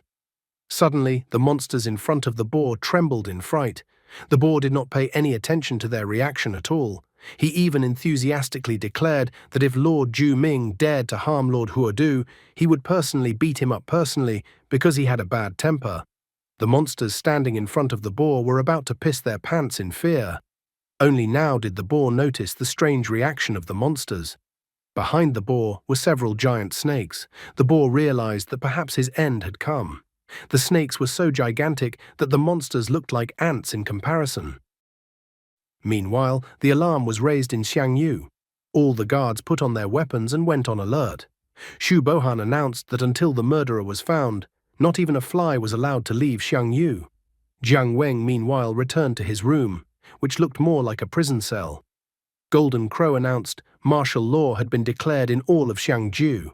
She didn't know how far the investigation would go, but she hoped they didn't leave any evidence behind. Jiang Weng realized that all he had to do now was to buy some time for a breather. He had completed the task perfectly, and his reputation among the monsters would help him survive for a while. But he also realized that Ju Ming would continue to look for ways to kill him. After listening to the guy in the restroom, Chu Xian remarked that it looked like he would have to die then, just like what the guy wanted. However, Jiang Weng was still planning to escape from Xiangyu. After thinking for a bit, he ordered Golden Crow to go to Shaguan City to find clues about the locksmith to remove the collar from his neck. With this method, if he had a chance to go outside of Xiangyu for a day or two, he would be able to go to Shaguan immediately. Such a plan would allow him to avoid many uncertainties and greatly increase his chances of removing his collar. Golden Crow wondered why the guy wouldn't just pretend to be dead like last time. Jiang Weng believed that the same trick would be easy to detect if it was used a second time. Besides, now was a special period where everyone in Shangyu was on guard. Plus, he noticed that there were other situations that were different from the previous ones. He admitted that if he was alone, with the help of the monsters outside and inside, he would be able to escape. However, the situation was different now because the others considered him a friend. Since they were now friends, he didn't want to leave his friends in trouble. At least he was going to ask his friends, though, if they would go along with him or not.